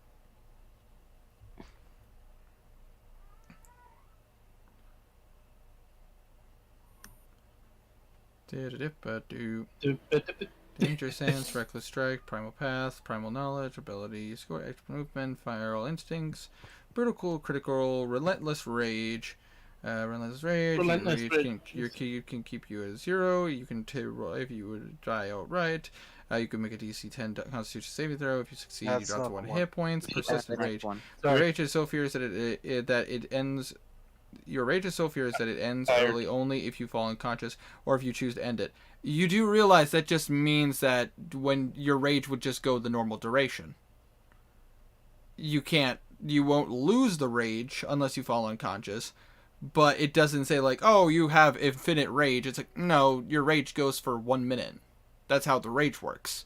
The rage doesn't end unless you choose to end it. Your rage is so fierce that it ends early only if you fall unconscious. If you choose to end it. It ends early specifically. So like rage normally ends early if you go around without dealing or taking damage. Yes, that is correct. I am not disagreeing with you on that, but you're basically telling me that you can't run out of rage. It's like, yes, you can. You can. Rage at level 20, you can't run out of rage. The embodied power of the wilds, your strength and constitution scores increased by 4, and your maximum score for those are now 24. Yeah, look at the rage section of the barbarian table, how many rages you get per day. It literally just says unlimited. So, yeah. In theory, you can Zealot barbarians can just go on forever. In theory, yes. But that's... But hold on. There would be a split-second delay between activating the next range. That is correct. Okay, but understand, that minute ends on their turn, which they can reactivate. Well, actually, the rage would end at the end of your turn on the 10th round, and you can't activate a secondary rage while you're in a rage. So you can't. Your rage would have to drop first for you to reactivate rage. That's fair. Actually, all you need, though, all you would need is a single level of cleric. I would then argue that you can't cast spells while you're in a rage. Yeah, but when Winter, he made a Zealot Barbarian Paladin who is level 48, which is crazy. Oh yeah, healing hands. Damn. That healing hands, he can't be affected by the spell Calm Emotions, which would be one of his only weaknesses in that 1 minute of rage. But not only that, I'm pretty sure he's got way more like immunities to effects than actual damage effects. Now, before we go further into this, I will say this: I knew about the Zealot Barbarians the moment they came out. One of my favorite D&D guys ever. His name is Christopher Zito. You can find him at CZ on Twitter. He's awesome. I love his homebrew stuff. But he also made the cutest kobold designs ever that a lot of people use nowadays. Bigum's. But I think Bigum's kobold design is actually inspired by Zito's kobolds, because traditionally kobolds don't even have ears. Like they're like Dragonborn. They just like have holes in the side of their heads. But Zito's is so much cuter, and I love his versions more. But yeah, who could blame them? In fact, if you look at Joe Cat's Races song, if you look when he talks about if you see him talk about kobolds, you'll notice in the very corner it says credited design of the kobolds as CZ \. That's cool. But the thing is, he talked about he was the DM for TFS at the Table, which is Team 4 Stars D&D group. Oh, I forgot they did a D&D group. It's so good. Oh, I've been meaning to watch that. It's so good. It's so funny. He still does it from time to time with but the thing is, he talked about the Zealous Barbarian because he thought it was kind of broken. It is in some aspects it is broken, but there are ways to mitigate it to make sure that it's not broken. I mean, one of the big things automatically that you could comment about it is the fact that, what was it? At 3rd level, you don't need components for Revivify. Hold on, let me take a look at this. Ooh, that is broken. That's fucking that's crazy because you normally need. Resurrection spells in general. Yeah. Your soul is marked for endless battle. If a spell such as Raise Dead has a sole effect of restoring you to life, but not on death, the caster doesn't need material components to cast a spell on you. Jesus. Yeah. Yeah. For if you have a cleric buddy and you're a zealot barbarian, you are just immortal, pretty much. Not die. Do not die. Oh, also, something to mention about that particular barbarian. They are multi-subclassed into totem. Kill. Good lord. Just to throw that extra little bit on there. Lord. They're a totem zealot barbarian with Oath of the Grim Hunt Conquest Paladin. Oh my god, that's fucking awesome. Yeah. I hate to do this, but I'm gonna call it a night now. Probably would be a wise call. Guys. Which I gave him this idea. Which yeah, Tiny came up with half of it. I made it worse. All right. Well, before we continue on, just for streaming purposes, thank you guys so much for watching. I hope you guys enjoyed. So this part 2 to Curse of Strahd. This is definitely going to be something that we continue going forward. I definitely enjoy this world. It's definitely a fascinating place, but we're just going to have to see how far these chuckleheads can actually make it into Barovia before shit gets real. But I hope you guys are enjoying anyways, and for anybody who's watching the archives, thank you so much for watching. I hope you enjoyed. But for now, hope you all... Follow Winter. But in the meantime, hope you all take care, stay healthy, and most importantly, I hope